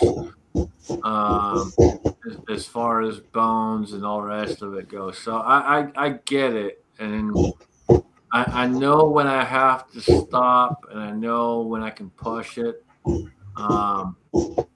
But I'm still kind of that hard-headed guy that tries to push a little more, and probably shouldn't, but still do anyway, just because I'm a hard-headed motherfucker. It took a long time for me to finally believe in myself that I can't do those things anymore, and I took that step back. It took a while. Well, when I get there, I'll get there, and Let's put it this way. I'm trying to push through as much as I can push through, but my body will tell me when the time is right. And I don't, obviously I don't want it to happen. I know it's gonna happen. I know it's coming, but I'm trying to push it off as long as I can push it off and do what I can do and all the rest of it. But I know it's coming, man. I'm not getting any younger, and my body fucking hates me. Like that wreck a couple of years ago really fucked me up, and things just ain't getting better, man. They just ain't. I'd love to say they are, but they're not. They're just not, and it's better to the point where I can walk without having tons and tons of pain. It's better to the point where I'm walking and not having to like walk like a fucking snail. But it's not better to the point where, if I want to, go for a small jog or jump on a bicycle or whatever, I can do that. There's no way. I gotta say, Andy was right. And we're both smokers. When you hit 65, you hit a wall like a sledgehammer. You hit a wall like a sledgehammer. You're 65, and now you're thinking, damn, do I need to take wheat germ and steroids? What do I do? I'm not the young boy I thought I was. And Andy, you're exactly right. When you hit 65, bam, sledgehammer. That just hit me. I mean, let's put it this way: my race car, the hood on my car is fiberglass. It weighs 40 pounds. Okay, no problem taking it off the car from the side, lift it up, the whole hood, lift it up, and put it on the roof. I can't pick it up by myself at all anymore. And I can pick it up from the front because of the hood scoop. I can put my hand in the scoop and lift it up. I can't lift it up. My arms are too far out. I can't lift that weight. Yep. So anyone out there that's not 65 yet, you're going to hit a wall like a sledgehammer. Believe me. And now you're wondering, am I a man anymore? What? I'm not the young guy I think I am in the head. I don't doubt that I'm a man. I just decided that what I used to do in 8 hours worth of work on a Saturday, I only do about 2 hours work on a Saturday and don't even get close to the 2 hours worth of work did years ago. I know, but Andy, we're both we're both kids inside. Your mind and your body doesn't agree. We think we're kids. I've made my body and mind come together, so I'm not, bad. not having that problem. Andy, that's bad. Andy, no bad, no. I have no problem going inside and say, can you help? Can you pick that up for me? I have no problem with that.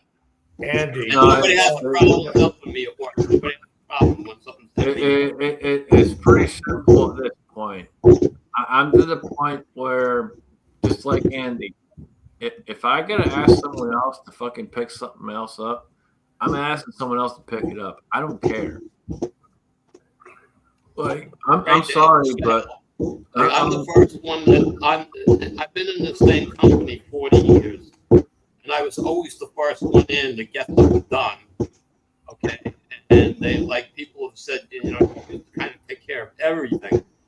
I still do. It just takes me longer to do it. I said, but when it comes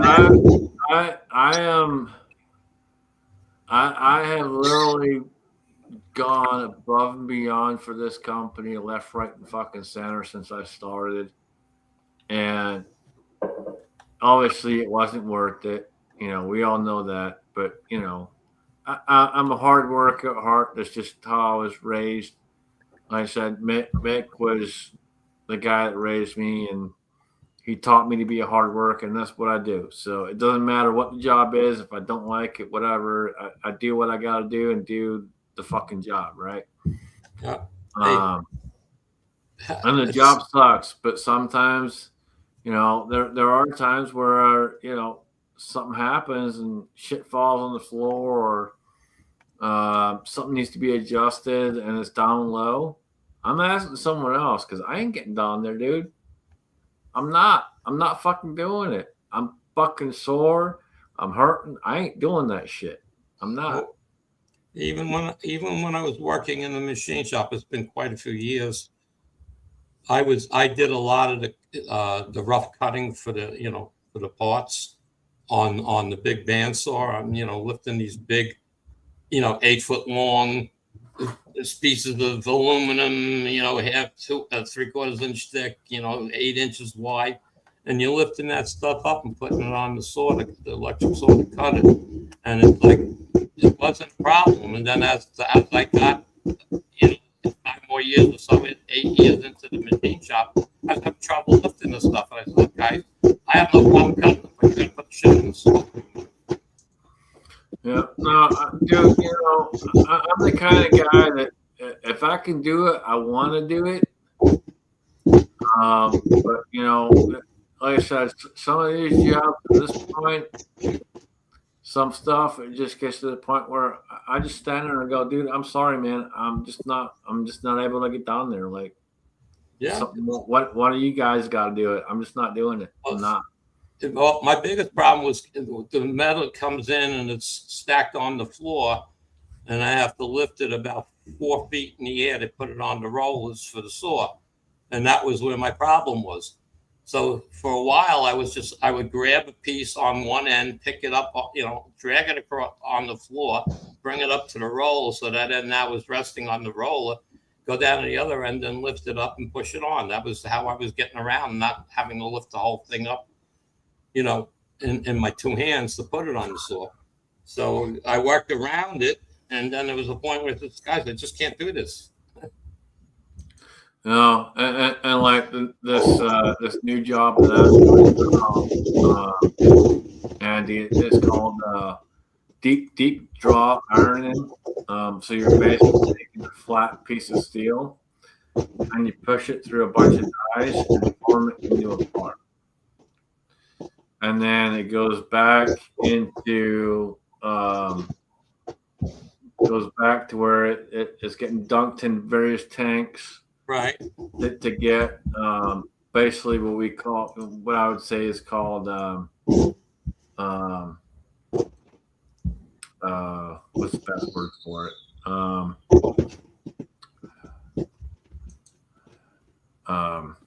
Shit, what's the best word for it? It's going back and getting dumped into where it has was it an acid wash of some sort, or what's that?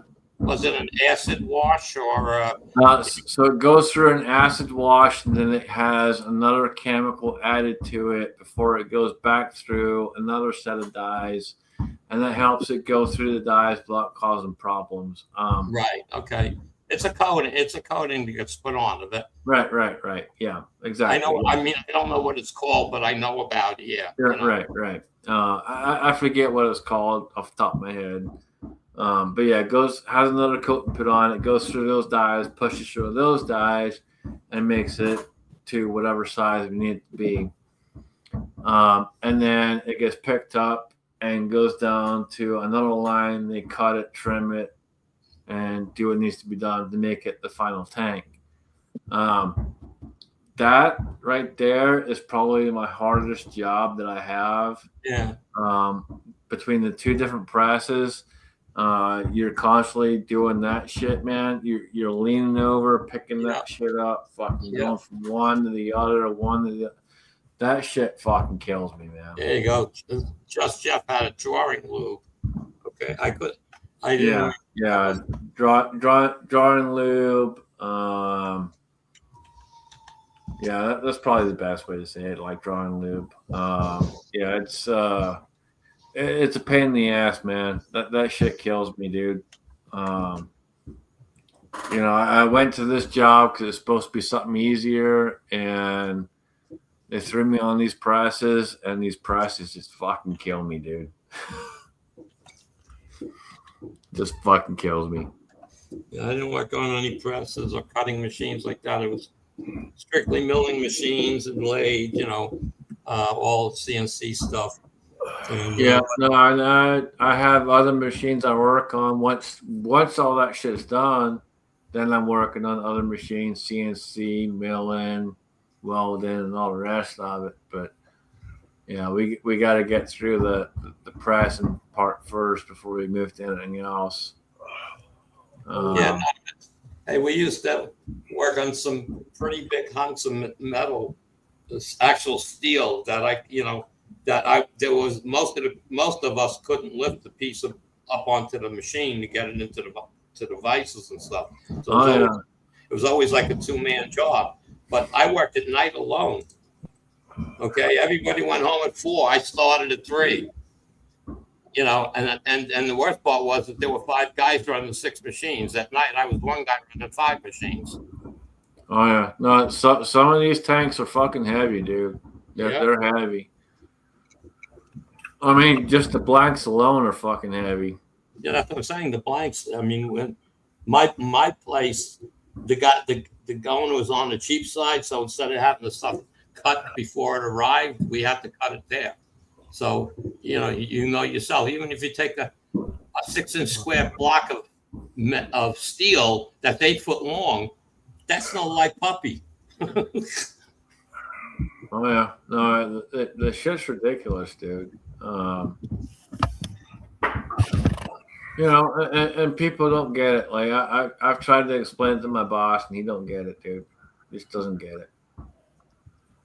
Yeah, well, my guy was pretty cool because I remember when I had my shoulder surgery, I went 2 weeks. I went back knocking on the door. I said, "Look, I'm ready for work." He says, "But your arm's in a sling." I said, "I don't need one on the load device." I said, "You can't put me on anything heavy, but I can load I can load, a certain size up to a certain size piece of material with one hand, and I can run the machine. That's up to you. You don't want me to do it." And he said, "Well, let's work for an hour. Let's see what happens." He says, "You're producing just as many parts as you always did. So yeah, no problem. Come back to work." So I'm working there with my arm and a sling and for the rotator cuff stuff, and I'm using the other arm working on the machines. Yeah, like on the trimmer and the hole punch and shit like that, I'm good, man. It's just those presses mess me up. I don't work on any presses, so we had a shop a few blocks away when we had to do water jetting or hole punching of any kind. What we used, the material used to get the ship to him, and he would do the work. Then we'd have to go over there and pick up the parts and then come back and finish the rest of the job. I mean, we had plates. I mean, physically, they were like 6 foot by 6 foot square. I mean, that had to go loaded onto a table and jigged up and set. And then we could do the rest of the work. And I mean, I couldn't. At the night, we'd put one of those on there because the job took a while, so I could run it once we got the plate installed. And that was it. I just push the button, walk away. 20 minutes later, I got to change the program. And then it would run again. Things like that. But I didn't lift the stuff. After my shoulder was hurt like that, I said, I can't lift the stuff no more, guys. No, and I've gone back and forth with my boss, and he understands to a certain degree. It's just, it's just fighting here and there with them, trying to get him to understand what the issue is, and back and forth. But it's gotten a lot better. Things are better. It's just slow but surely. Well, sometimes it takes the boss a shot in the head before he wakes up and realizes that he's got a good guy there. We got to be a little bit considerate to help him out.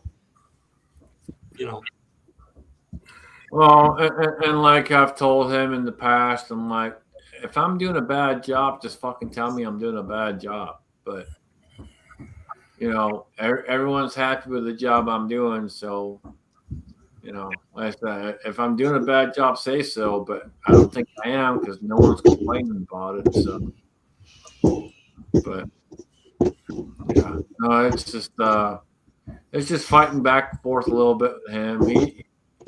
He's a decent guy for the most part. He's just, you know, he's stuck in his ways. He's been there for a very long time and all the rest of it. So it's just trying to fight through some of that shit.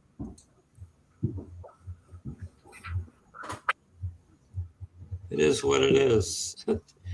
It's you have a what's rough is you've chose to do this and you'll enjoy obviously working with your hands and things, all right, and then something happens that changes and you don't want to give up what you like doing, and at the same time you need a little help to help you do that stuff and you can't get the help. Right. Yeah, no, I'm good in my hands, man. I'm mechanically inclined. I've been working my hands since I was a young kid. I'm used to doing any kind of woodworking, anything, well, pretty much anything, metal, whatever, dude. I've done all kinds of shit over the years, ever since I was a young kid. You know, I've built all kinds of stuff, but yeah, it's just you know, the body takes a hit, and it's figuring out what you can push, what you can't push. Andy, how old are you? 70 what? 3. 73. You're a freaking animal, Andy. That's why I love you. You're an animal. You're 73. You're an animal. Well, I didn't give up on things. It just takes me longer to do them. That's all. 73? Damn, I would love to be 73. I don't think I'm going to make it that long, but you're an animal. You keep saying you're fucking going to die this year, that year, whatever, dude. Fuck off. Sound like a little old lady, huh? I don't think about dying. Okay. I just think about what, you know, if I wake up the next day, I thank God for the next day. And if I don't wake up in the morning, I'll never know, right? No, and you know the thing of it is Jem needs to quit fucking around and thinking, oh, I'm gonna die here, whatever. You need to focus on your family and quit fucking thinking, oh, I'm gonna die here or whatever. No, it's just facts. I should be dead. But Andy is an animal. I'm surprised he doesn't have the kid gene in the brain, which I do, where I'm still a kid. But Andy doesn't. I can't believe he's doing it. I have the kid gene. I have the kid gene. I just control it. Okay, you got to have the kid brain to stay alive all this time. I do. Right. Hey, I mean, you don't know me around the house, okay? I mean, I come home from work. I'm usually home by 3 in the afternoon, okay? I hang out with the wife for an hour, watch some TV with her, whatever. I go upstairs, do my computer crap for another hour. And then I'm usually down in the basement screwing around with my guns or something. Okay. I have other hobbies as well, but I mean, casting, whatever I'm doing, I just keep busy. That's all. I just don't do 1 hour. I don't do 5 hours worth of work in 1 hour anymore. So that's all. Yeah, but I can't believe you don't have the kid brain. That's the only thing that'll keep you going. The kid brain. But I have I don't know. I still think I have a kid brain. I do. I won't say kids things, but I mean, you know, I'm at heart. I feel young. I'm young at heart, man. I mean, people at work, they say, you know, I'm the oldest guy at work at this point. Okay. He just doesn't go out there and do goofball like you do goofball. That's all. Yeah. Do I do something that's stupid once in a while? Yeah, because I didn't think it out, but I'm not doing something I would call childish or kiddish that way. I mean, there's no way I would be going bobsledding down a hill when I'm 65. Why not? I got rid of my motorcycle when I was 65, so it's like, Dude, you need to fucking go bobsled, man. All right. Well, the kid brain differs between people when they get older, but Andy is a rock star. He's an animal. I mean, you go out there and make these videos to make us laugh, and costumes and throwing axes and whatnot. So that you enjoy doing it, but that's the kid inside of you that's doing it. That's all. Now I never get into axe throwing on night throwing. I only do that shit for me to make me laugh. Well, that's the only reason I do it is to make me laugh because I got the kid brain. I still got the kid brain. I'm 18 years old in an old man's body. And that's what sucks. Yeah. Because the body is telling you no.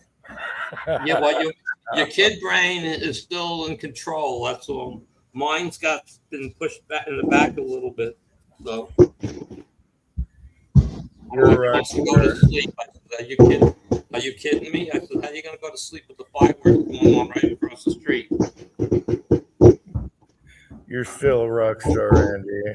You're a rock star. Well, other than I go to sleep early and I get up early. Other than that, I used to get up at 4 a.m. and go to bed at 11:30, 12. The days of the bars, man.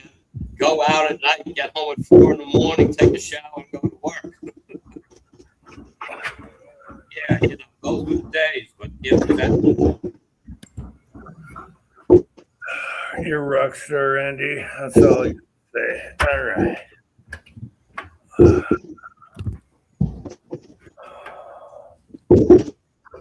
I'll turn that light off now. What the hell?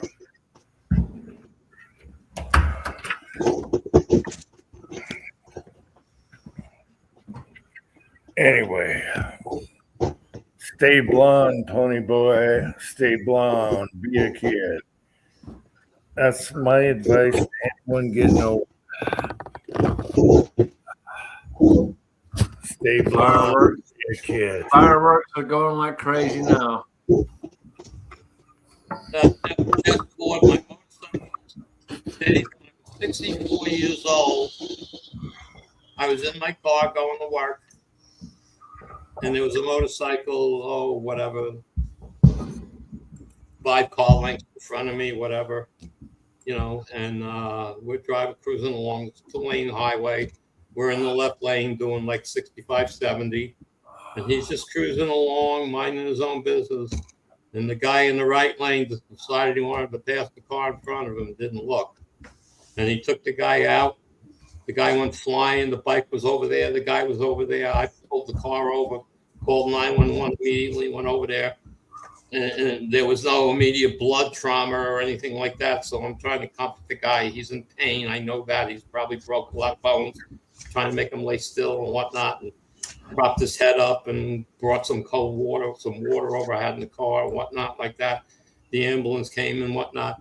And after I saw that accident, that was my point in time where I said, you know what? It ain't worth it no more. I'm unscathed since riding bikes since I was 16. And, I said, you know what? It's time. I had a good run. Yeah. Yeah, I do what I do, and that's it. If I go down and I'm casting or reloading or whatever I'm doing, processing brass, whatever I'm doing, keeping busy, cleaning the guns, whatever. If I feel a little tired, I don't push myself anymore. I say, nah, that's enough, done. Come back down tomorrow. That's kind of where I got to is, I push myself to a certain degree, but if I feel I got to take a step back and take a step back. That's it. You gotta understand your body and know what it's feeling and say, my body says that's enough for now. Because if I keep pushing, I only got a half hour to go and have all these bullet size. Tomorrow, late in the afternoon, I would have shoulder pains and everything else. So I just back it off. I don't care. It doesn't matter. I don't go downstairs for 5 hours and do anything crazy. I go down No, for an hour, hour and a half, 2 hours tops. The wife comes down and she wants to help, so I just no, you're 100%, man. It's, you know, that's it. like I said, I always do reloading in stages, and I would say more so now just because of everything going on. But yeah, I always do it in stages, and I'll go through and do some brass here and there. Then I'll prime, do whatever, however I'm doing it. That's it. Yeah. You gotta do it in stages. Take your time and just do what works for you, and let your body say, "Hey, stop." Your body says stop, then stop. So you can't ignore it. When you get that feeling, when you realize you have that feeling, that's when you gotta stop. You can't say, "Oh, another hour and I'll be done." I can come back tomorrow. It'll get done tomorrow. You gotta. I've done it a few times where I've tried to push myself through it and regret it later. Don't do it. It ain't worth it. Just don't do it. It ain't worth it. It ain't worth it because if I only work an hour a night and then one night I do 2 hours and tomorrow night I can't do that hour, my pleasure for tomorrow is gone. My therapy for tomorrow is gone. All right. So it's just, I go down. I mean, I'm dealing with that Rossi, trying to figure out why it won't shoot, and doing a lot of reading and research and whatnot, and coming up that it's the twist rate of the barrel. Its chosen bullet is 158 grain bullet, is the one that shoots the best. But I ain't buying jacketed bullets. Okay, that's it. I'm spending that kind of money to enjoy a pleasure of shooting. It costs too much. So I cast my own. The zinc works in everything I have but that rifle. So I'm determined to make it work. I don't care if it's got to be a hot load, because everybody's just saying you got to get the velocity up so the traveling down the barrel is quicker, which puts a better spit. It's a 1/3 twist. But if it goes down the barrel quicker, it's got more of a fling at the end that it's spinning. And, that's what they're saying. The bullets, they're not going fast enough. You get wide, big groups and keyholing. And that's what I've been getting. So I got closer with my last batch of stuff testing. But I don't care about loading, 50 rounds up with increments and powder and playing. But I did realize myself last time the hotter loads were more accurate. So that's what I read about, and now I'm loading up some hot stuff. 17 grains of H110 behind 113 grain zinc bullet. That's 170 grain physical size. So I'm gonna get it to work. I won't let it beat me. That's the other fun part of it. So I even took some of those 195 grain round noses that I wasn't going to really use anymore, and I even loaded a bunch of them up and loaded them hot. Okay, we'll see what happens.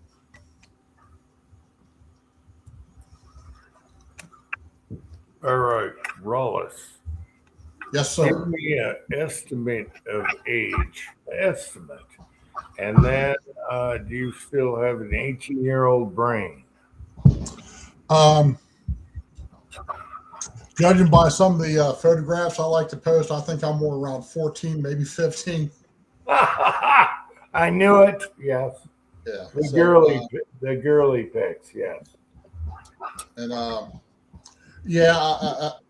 I'd like to think I'm slightly more mature around like the 21, 22 mark. But definitely my spinal cord feels like it's about 80. So, but well, that's it. So, and you drive a truck. That ain't no fun. That ain't no super comfortable ride either all day. yeah, that's part of it, and that's my back was kind of being just a little twitchy this past week, and then I decided on the way home to stop at this little mud hole last night. Just the Rubicon's never actually been through mud, so I decided it was time for it to actually see some mud. Drove around about 40 minutes, just hit some mud puddles. There's a couple of little obstacles. Nothing crazy. And but there was a couple times where I took a couple pretty hard, rocks. And today it's just like sitting there, my spine saying, "Yeah, just move the wrong way or sneeze hard, and you're going to be bent over for the next week." Yeah, well, that's it. You got to, again, you have to know your limitations with different things, and you can't ignore it, because if you do, you'll be in bed for a week.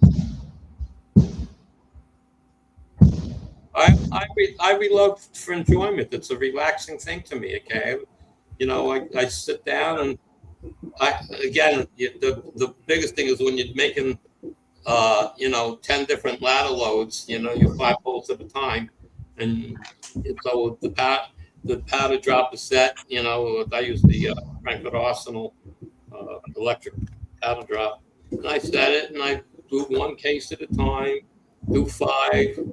Inspect them, go over to the press, load those 5, check the cases that they fit in the chambers, the chamber gauge and all that stuff.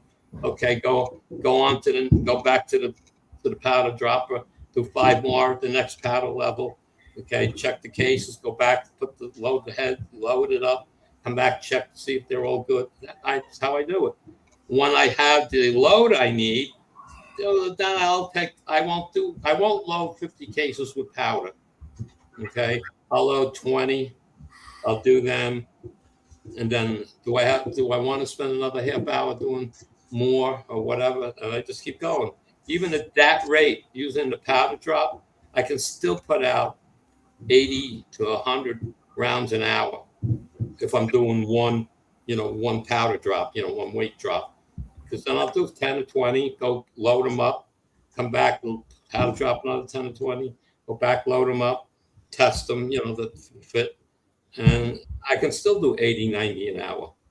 So I have no reason to. The only press that I really drop powder on is for 9mm on the Square Deal B. And that's, I can sit there and easily pound out 250 in an hour. All right. But anything else I'm loading, I'm trying to keep that load accurate. I don't want it to be 0.2 grains more, 2.2 grains less out of a powder dropper. Okay. So I sit down and load those again, drop 1 powder charge at a time, fill the case, go to the next. And that's it. I'm in no hurry. I can do it every night of the week. So it's not like, I can't do it when I won't do it. I can, so I'm in no hurry. Yep. I've been lazy, admitting it. Yes.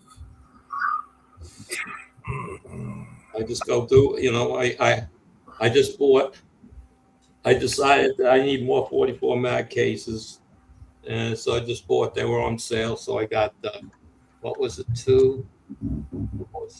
600 cases for $90, free shipping. Where's that at?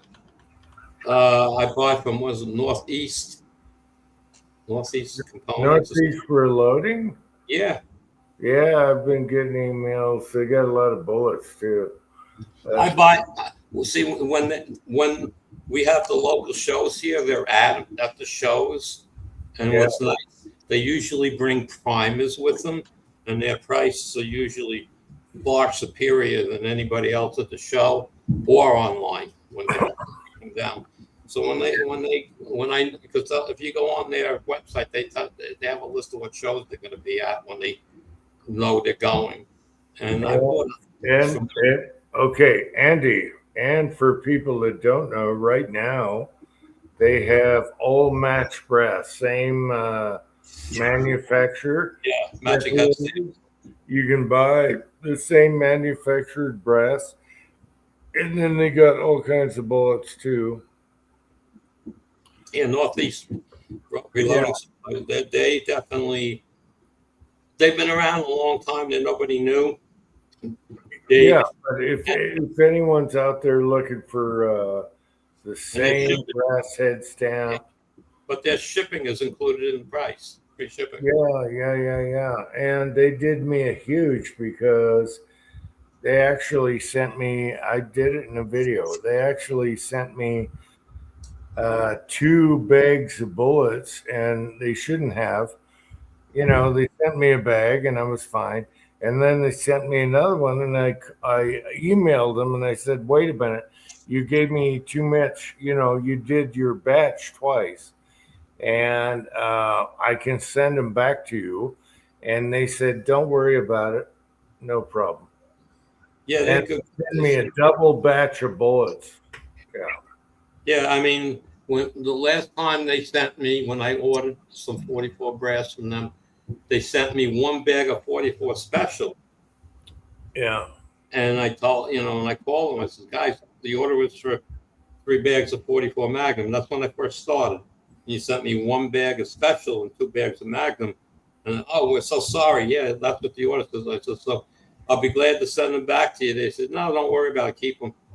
And so that's where I got my 44 special brass from, which I don't need because I don't want to even be bothered with that because I need to get a higher velocity than I would shoot those with, because I tried to make this like same velocity in a Magnum as the special to see if they would shoot the same on the target. Totally different, not even close. Even though the feet per second was the same, and the feet per second I was getting on the Kronos was the same, but they shot totally different. Yeah. Oh, okay. So for people that don't know, if you want 308 brass with all the same head stamps, same brand, you can get it from there. It might cost you a little more. Same with their other brass. They have all same head stamp brass. I got an email from them. So if you want the same head stamp brass, check them out. It'll probably cost you a little more, but it's going to cost you more than mixed head stamp brass because they got it sorted for you. Okay, but that's the whole point. I'm not. All I have to say is they're a legit company because they overship me stuff, and then they said no, just keep it. Don't worry about it. I use Progressives, but I'm not using like a 550, 650, 750. I have a Lee Pro 1000, and I load all my 357s on that. Okay. Where is that quote? I'm trying to find the quote. And I do on my Lee Pro 4000. I use the switch between 38 and 357, but I just keep one for 357, one for 38. And now that I'm really not doing much 38, I may make the Pro 4000 into 44 instead of, again, but I'm not, you got to understand, I'm not dropping powder on press. Okay. I'm not priming on press because priming to me is your last inspection point of your brass. Okay. Before you load. So that's one. Powder. I don't trust powder droppers. I've done like 15 drops from the same powder measure, and 14 of them were right there, and the 15th one was like a half a grain light or over. So I don't trust them. So, I do. I like my one. Yeah. All right. I mean, what I actually did is I bought the Dillon powder measure and put it on my Pro 4000 because it drops that Winchester powder perfectly. Yeah. So that's the only powder measure that I trust. And believe me, I got a lot of them. I should put them up for sale. I like the Brassmith powder measure I got for like $35. Yeah, I have that one too. I've loved the measure for everything except the powder I use the most. It doesn't like it. When they first came out, it was $35. Yeah. I should have bought 3 of them. They throw so good, unless you go to stick powder or unless you go to bulky, like I went brain dead. My favorite. Anyway, I have a bunch of the lead powder droppers. I have RCBS. I have the Franklin Arsenal. I have the Lyman one that you just mentioned. And you know what I like the most? The Little Dandy. Little Dandy over the Brass Smith, because the Brass Smith you can pull the stem out for rifle. You can put it in. No, I know that, but I have every numbered slug for the Little Dandy, okay, and I can drop within 1/10 of a grain almost anything that I've loaded, and I actually have the adjustable cartridge for that. They make Yeah, but you gotta buy a cartridge where the no, I drill. I buy the smallest one, like whatever number one, and then I drill it out to make it what I want. Okay, the powder I was trying to mention is unique. It's a little bulky. You'll get a little half thou, a little half thou off either way. But the Brass Smith powder measure, I bought that thing for $35. I don't know what they are now. I bought 4 of those things. No dripping, no, if you have fine powder, there's nothing on the table. That thing is the best thing I ever bought. And you don't need inserts. You pull out the stem from the rifle. No, I like mine. I bought 5 of them. I like mine. I didn't say no, but the one powder that I can't measure out of anybody's powder measure accurately is that Winchester WSH. I don't know what it is about that powder. The only one that throws that powder reliably within 1/10 or less is the Dillon one. And Dillon has a great powder measure. It's like a shotgun. But I mean, I bought a brand new one. I bought a brand new one to use on my Pro 4000. It was $129. It wasn't a lot of money. All right. So the powder you're talking about, is it like unique or is it like a stick powder? They call it a ball powder, but it's flat. Okay, it's kind of like unique shotgun powder. Yeah, it's a shotgun powder. Okay. And why doesn't that throw good in the? I can't answer that question. Wow. Okay. I mean, believe me, Jim. I tried.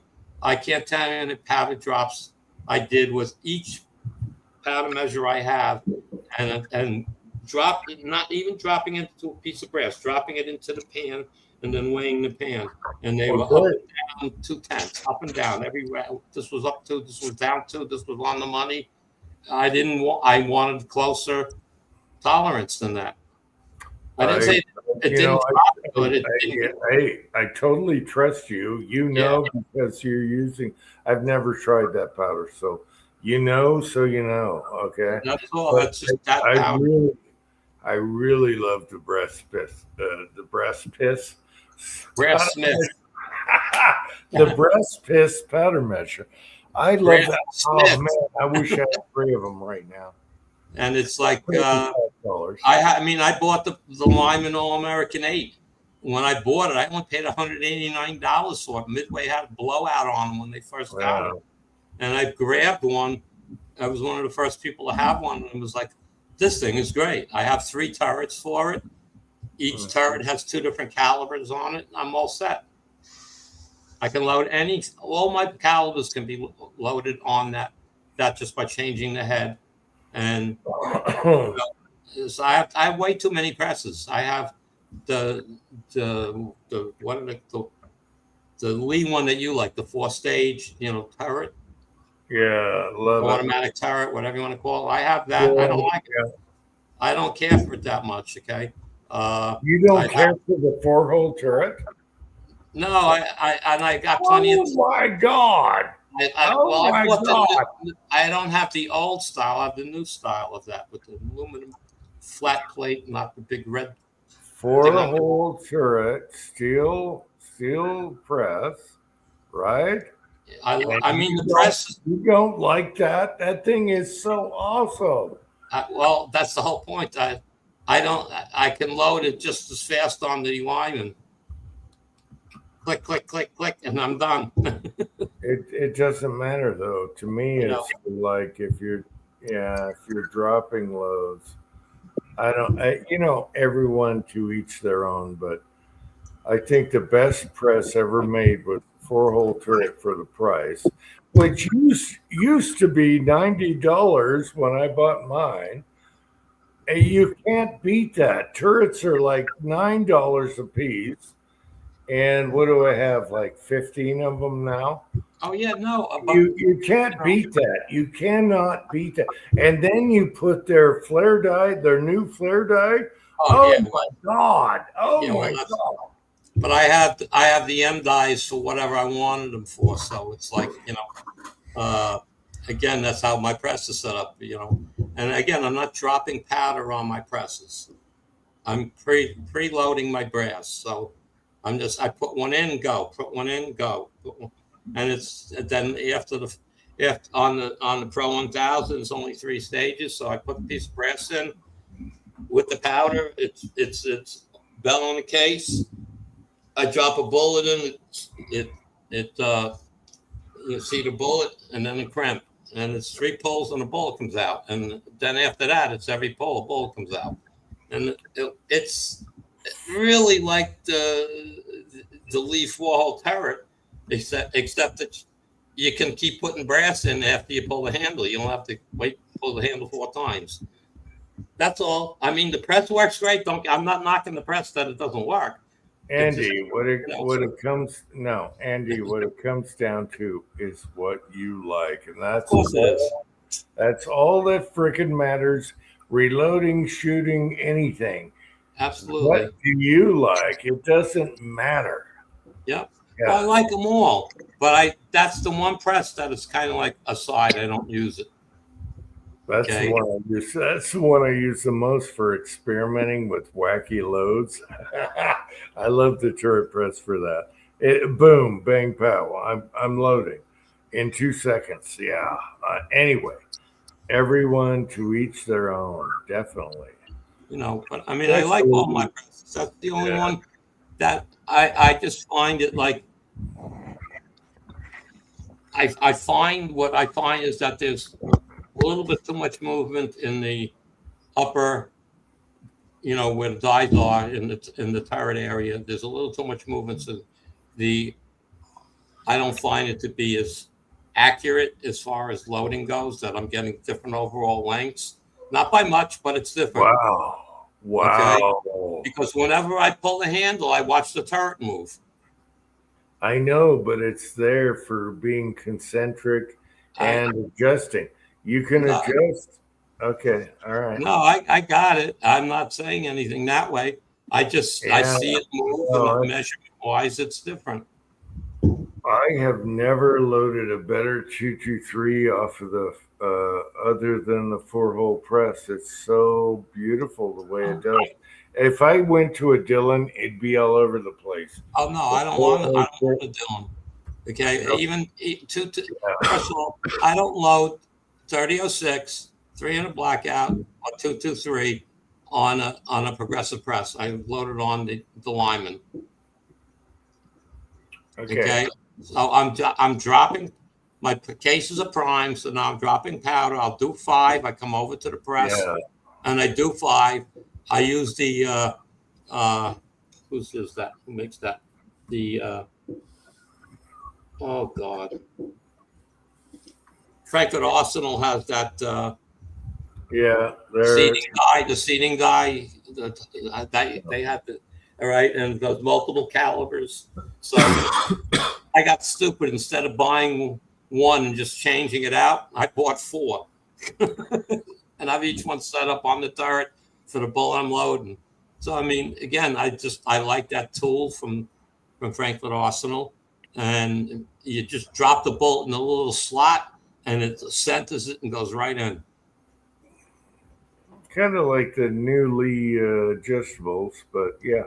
Well, yeah, but it has that window where you drop the bullet in, and it centers it already. If the bullet gets centered, you're not touching with your fingers, like pushing it in the brass Well, the Lee uses the thing in the middle that does the same thing. However, it doesn't matter. Whatever you Yeah. like, you like. Reloading and shooting comes down to what you like. Like, that's right. I like cheap, by the way, but whatever. There's a lot of guys out there that want you to spend a ton of money on their reloading shit, and it's no much better than what I've used. No, to me, it's specific to a caliber. What I'm buying to do the job with. That's all. Okay. Yeah. Just like my priming, I call it the Lee Rooster, the desktop primer. Used to be $29. Now it's $39. That thing's a workhorse, and you can feel every round go in. You seeded it, and it's quick. Yeah.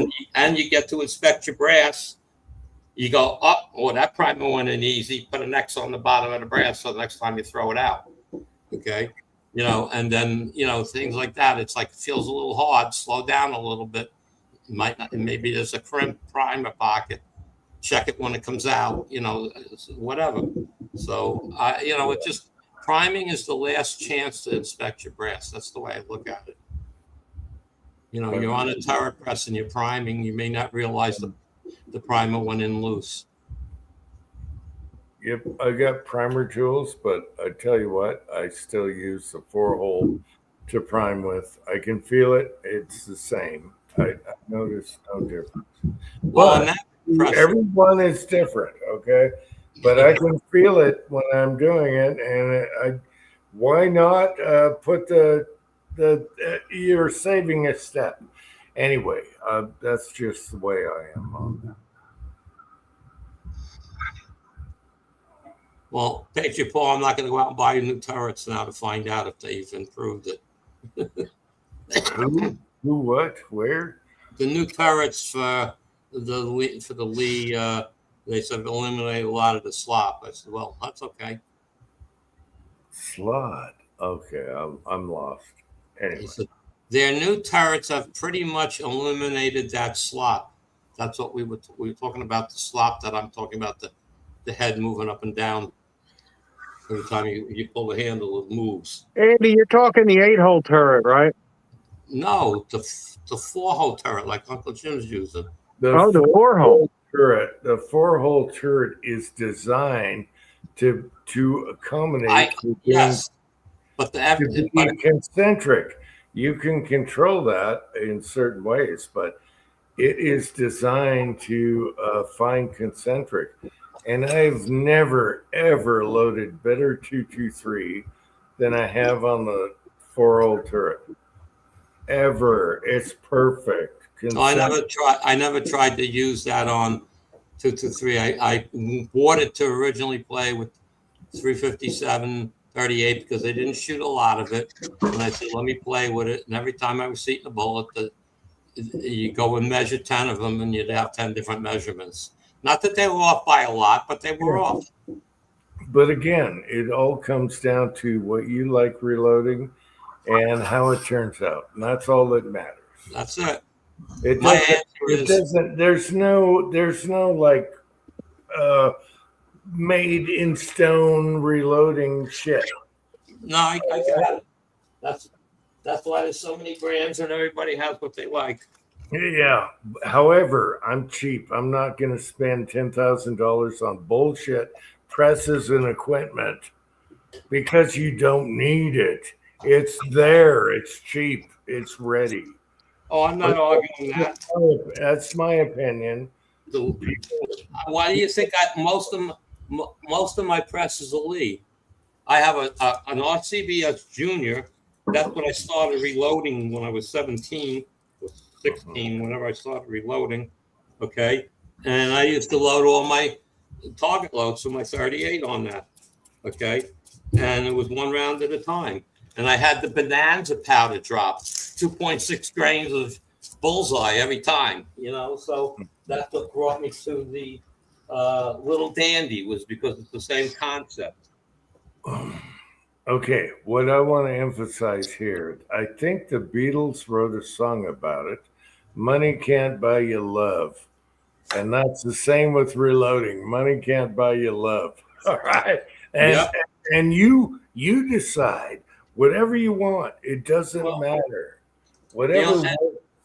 And the only reason I went for that Dylan was because somebody I knew told me about this friend of his that's moving and he's getting rid of a lot of stuff. That's why I got all that powder that time and stuff like that. And I bought the press for $150, complete setup for 9mm. So I said, for that price, I can't pass it up. And so naturally, I had to take it all apart, and I found the one parts. I contacted Dylan. I had to pay for the parts. They didn't give nothing for free. Okay, so that was disappointing. And I cleaned everything up, reassembled everything, started loading on it. It works great. I have no problems with it. Other than 9mm is the one that I have all the trouble with, not fitting the case gauge, but it fits the rifle. So. All right, I gotta address Patriot Paul. Guys, I'm going to bail. Before you just pull, I'm going to bail out. Wait, don't bail yet. Okay. Patriot Paul, I want the slop. It makes everything concentric. I don't want no slop. No. They better not change the turrets because that's why they're so good. Okay, Andy, good night, Andy. We should all kill it anyway. That's up to you. I'm just, they stopped the fireworks. Now I can go to sleep. Thanks for coming on the 4th, and you're an animal. You're an animal. I'm just a regular person. No, you're an animal. I love you, Andy. I love you, Andy. I think we put Scotsman to sleep. Well, you're the animal. A 70-something-year-old man outlasts a youngin'. Yeah, well, he's got different issues than I have. But anyway, everyone. We all have issues. I got a ton right now. Happy 250, everybody. Happy 250. Happy 250, Andy, and everybody. America, baby. All right, good night, Andy. I love Andy. What's up? Actually, somebody told me before I did. What's up? Hey, what's up with Scotsman? Should we blow him up? Oh, and he's a young boy, and I'm still here. Oh my God. I didn't even want to do a chat tonight, and I'm not like this. No. Anyway, just making fun. He'll watch it tomorrow and say, son of a bitch. Hey, it's nice you came on for the 4th of July, Uncle Jim. I didn't want to. I was done. I was toast, but we did it, and it was fun. A lot of people came on. It was great. I love all the guys that I chat. It was great. So, bam. And I want to thank you guys for coming on the 4th when you could be outside barbecuing or whatever. Yeah. Well, it was dark pretty much. We did lasagna tonight. Oh, I did go outside and set my yard on fire. So. Oh, I love lasagna. Yes.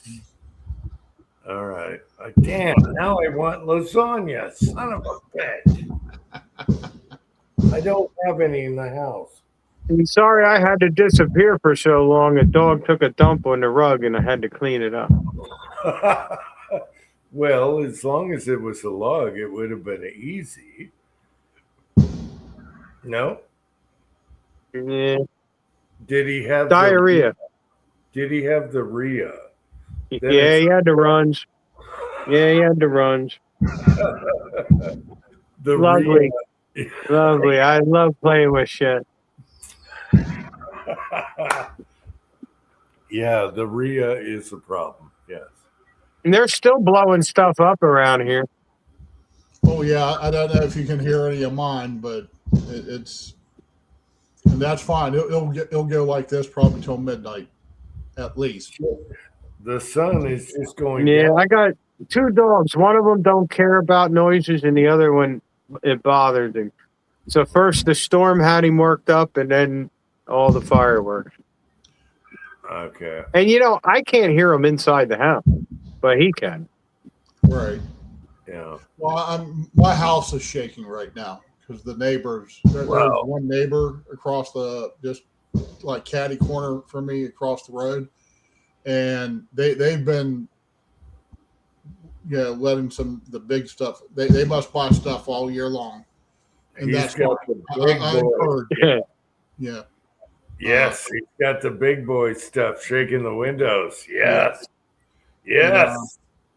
But like I said, we bought a couple big display models, but I had one blow up, and instead of blowing up, it blew outward, and it caught the grass in the drainage ditch on fire. Mm. So I was like, okay, I walked over, stomped it out. Yeah, I mean, it wasn't anything drastic. And then the second one we did, it had a couple that blew out sideways instead of up. And I was like, yeah, we're just going to go ahead and stop because it's still too dry for this stuff. And I don't need to have the fire department here again. Yeah. Yeah. So we're going to just wait. The big boy stuff we have, we'll let go at New Year's Eve. Yes. Yeah. It'll be cooler. Hopefully we'll have rain. And Yeah. That's when we're going to do the big boy stuff, New Year's. Yeah. It's easier that way. No fires. Yeah. I got you. And then, so I even went ahead and drug the garden hose out, and I sprayed where that little bit of fire was. I sprayed it down pretty good, and I still have it laying out there. So if I see it burning again, I can just go out there and hose it down. Plus, I put water in the bird bath, and I'm sort of working on. About 2 years ago, a friend from work had a neighbor who had a tractor trailer, the trailer full of firework go off at his house in the driveway. Oh, damn. What a mess that was. I bet. Matter He of fact, said it was like a red glow. well, matter of fact, just a couple weeks ago, a trailer.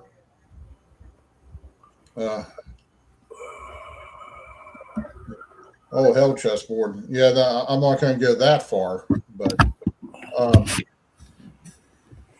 couple weeks ago, a trailer with fireworks on it caught on fire. You go on, you can find it. And then a couple of years ago, a trailer was in a pretty bad, a truck was in a pretty bad crash, and they had fireworks on. And there was a multi-vehicle accident, and the fireworks somehow got ignited. So they're not only trying to rescue people and put out just the regular fires, and all of a sudden you get the fireworks going off also. And 10 minutes. Yeah.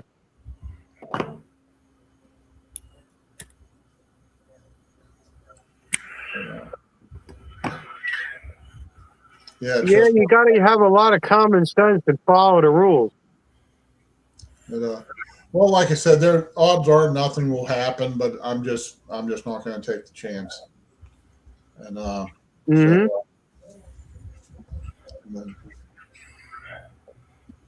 Our sun just went down, so I can watch it on the porch after the chat. Yeah, we're still sundown right now. yeah, Nice. The rain's picking up. I can't believe they're setting fireworks off in a storm. they probably don't want to have to give any money back. And Probably it. Yeah, a lot of the neighbors around here, they get those mortars. mhm. That you drop it down a tube and it goes off.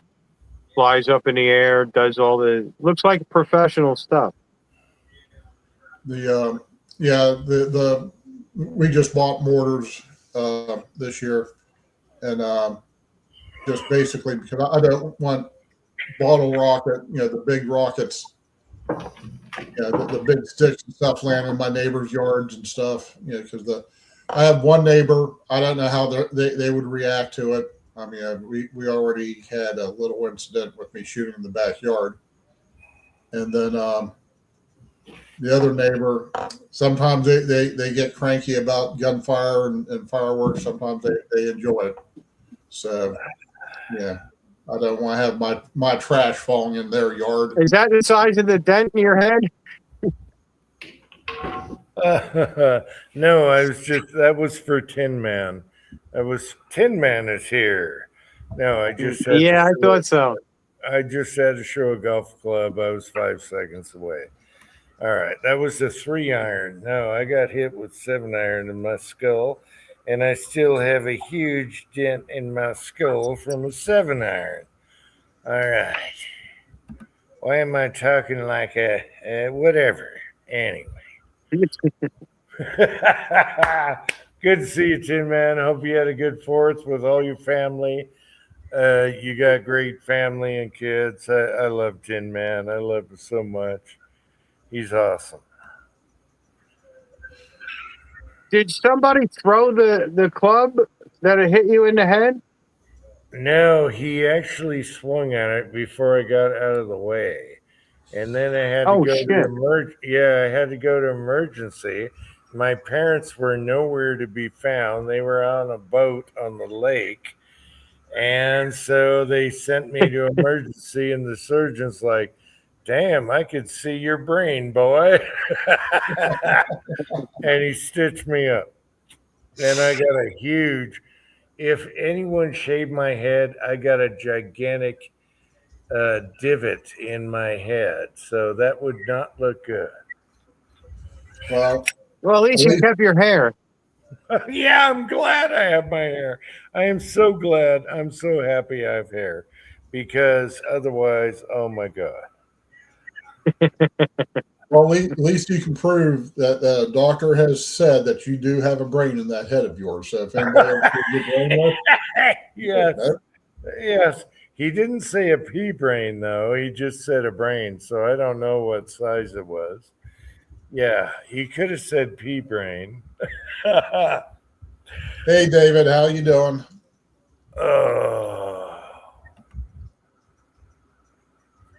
I'm trying to catch up out here. Let's see. Wait a minute. I got to catch up with the other things here.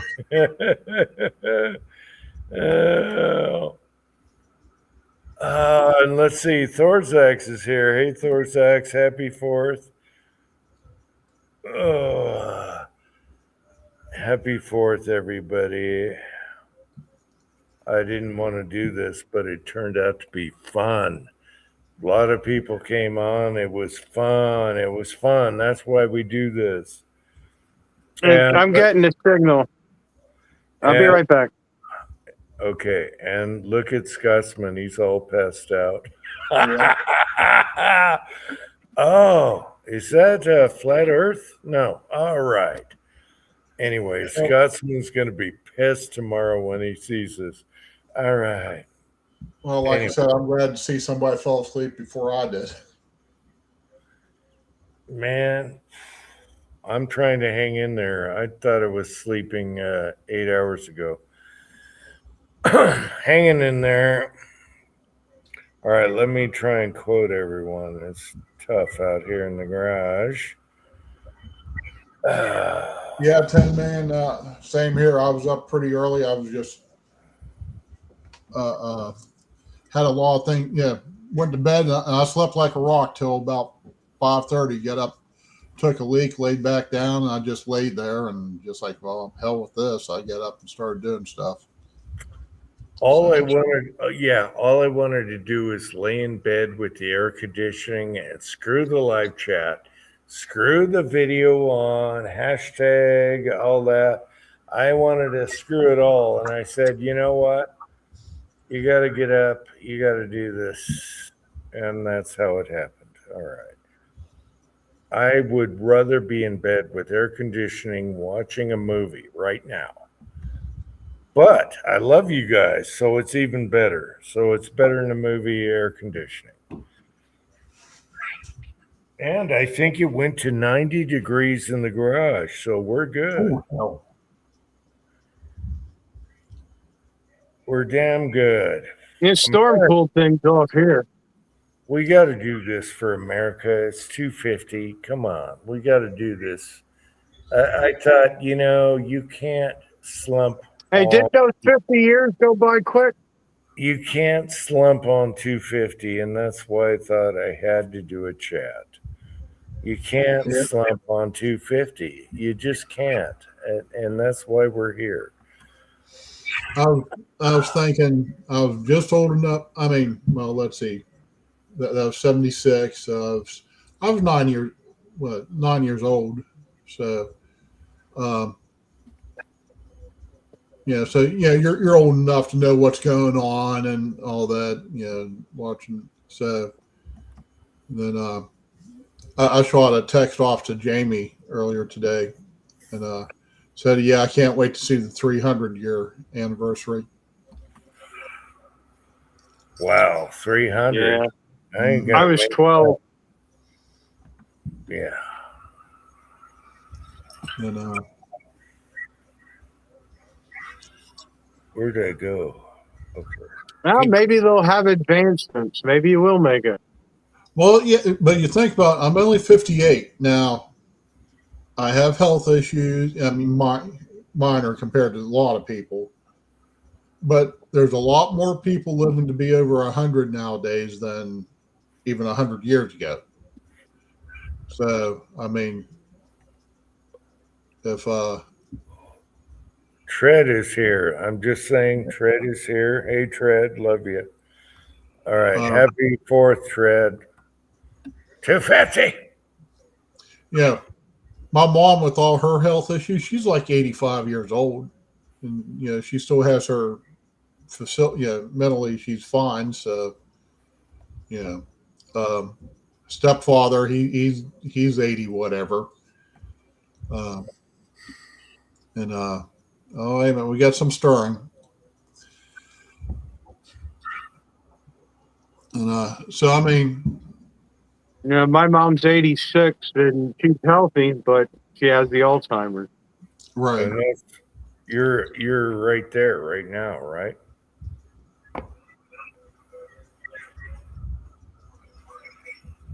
Gunswater, you're right there right now on the porch, right? What was that, Jim? You are right there on the porch with your mom. I'm having trouble hearing you. I guess I might have a bad connection. Okay. I assume because of the tarp in the back that you're at your mom's house, correct? Yes, I keep her in her house. I figure, she's in her house with her dogs, that would be a comfort, but she wants to go home all the time. And when you tell her she is at home, it doesn't really connect. Yeah, but I'm assuming. Sometimes. Yeah, okay. I'm assuming you're with her. Right? Yeah, this is. Oh, yeah. That's why I'm in and out all the time. That's why I disappear. I go in. I keep an eye on her, and if there's anything going on, I go in and check her out. Yes. Okay. Yeah. So I keep her where I can see her. I think Bobby had the right idea. All right. Bobby has the right idea.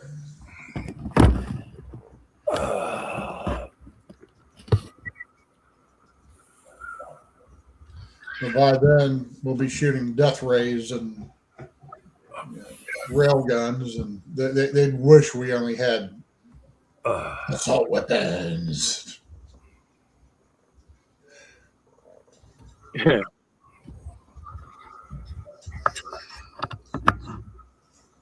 I want my 40 watt or 40 gigawatt plasma rifle. Uh,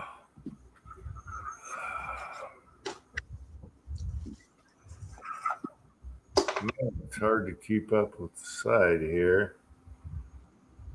Amazon, what?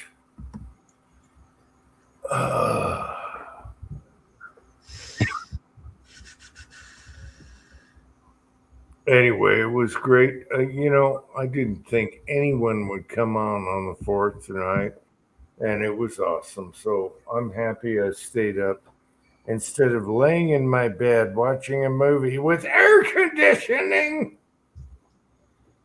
Anyway, it was totally fun to do this chat. So there we go. I love you. Yeah, guys. thanks for having the chat, Uncle Jim. Hey, I I love was you guys. hoping I love you guys so much. You do not know how much it means for an old guy hermit on the mountain. It means a lot. So I really appreciate this tonight. Yes.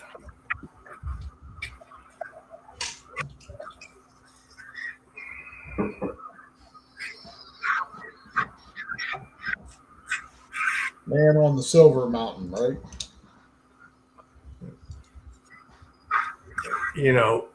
What's up with Scotsman? I mean, he's going to be pissed when I keep doing this. He's going to be pissed. He's a hardworking man. He gone. He's asleep. You know, someday you're going to be having a really big chat, and one of us are going to be doing that, and we're going to think, "Oh, look, he fell asleep," and it turns out I've done it in live chats. Tin Man can tell you, I've done it in live chats, and yeah, so he's going to be pissed anyway. It's fun. This is all about fun, people. I don't care about anything else. If you don't have fun, you're not going to live long. So there you go.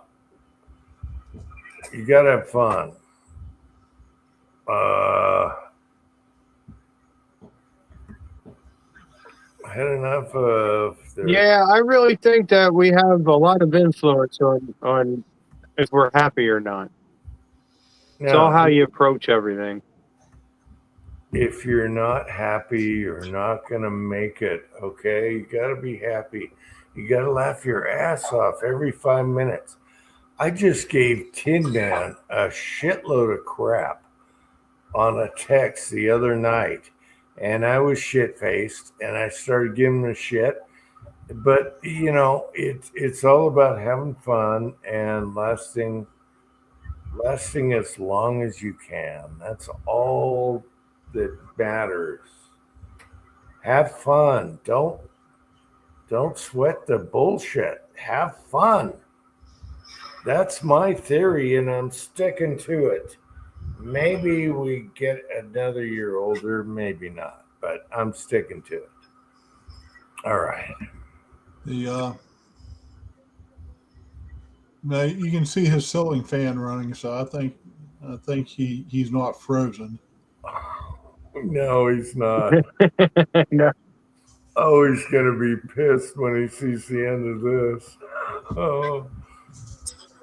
But I've done it in live chats. I've conked out. I think Vanessa is going to be pulling the hammer out here shortly. Well, hey, we can all quit right now.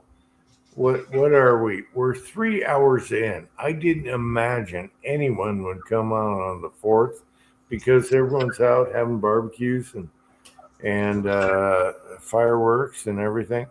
Wait a minute. We got Zach here. Yeah. Hey, Zach. What's happening, Zach? All right, Zach. I'm sorry I didn't see you there. Anyway, I just want to say, everyone have fun. And you know, you can give each other shit. Me and Tin Man have done that a million times. He put ass spray on bullets when he sent it to me. It was the worst stinking bullets I ever saw. He sprayed it with ass spray.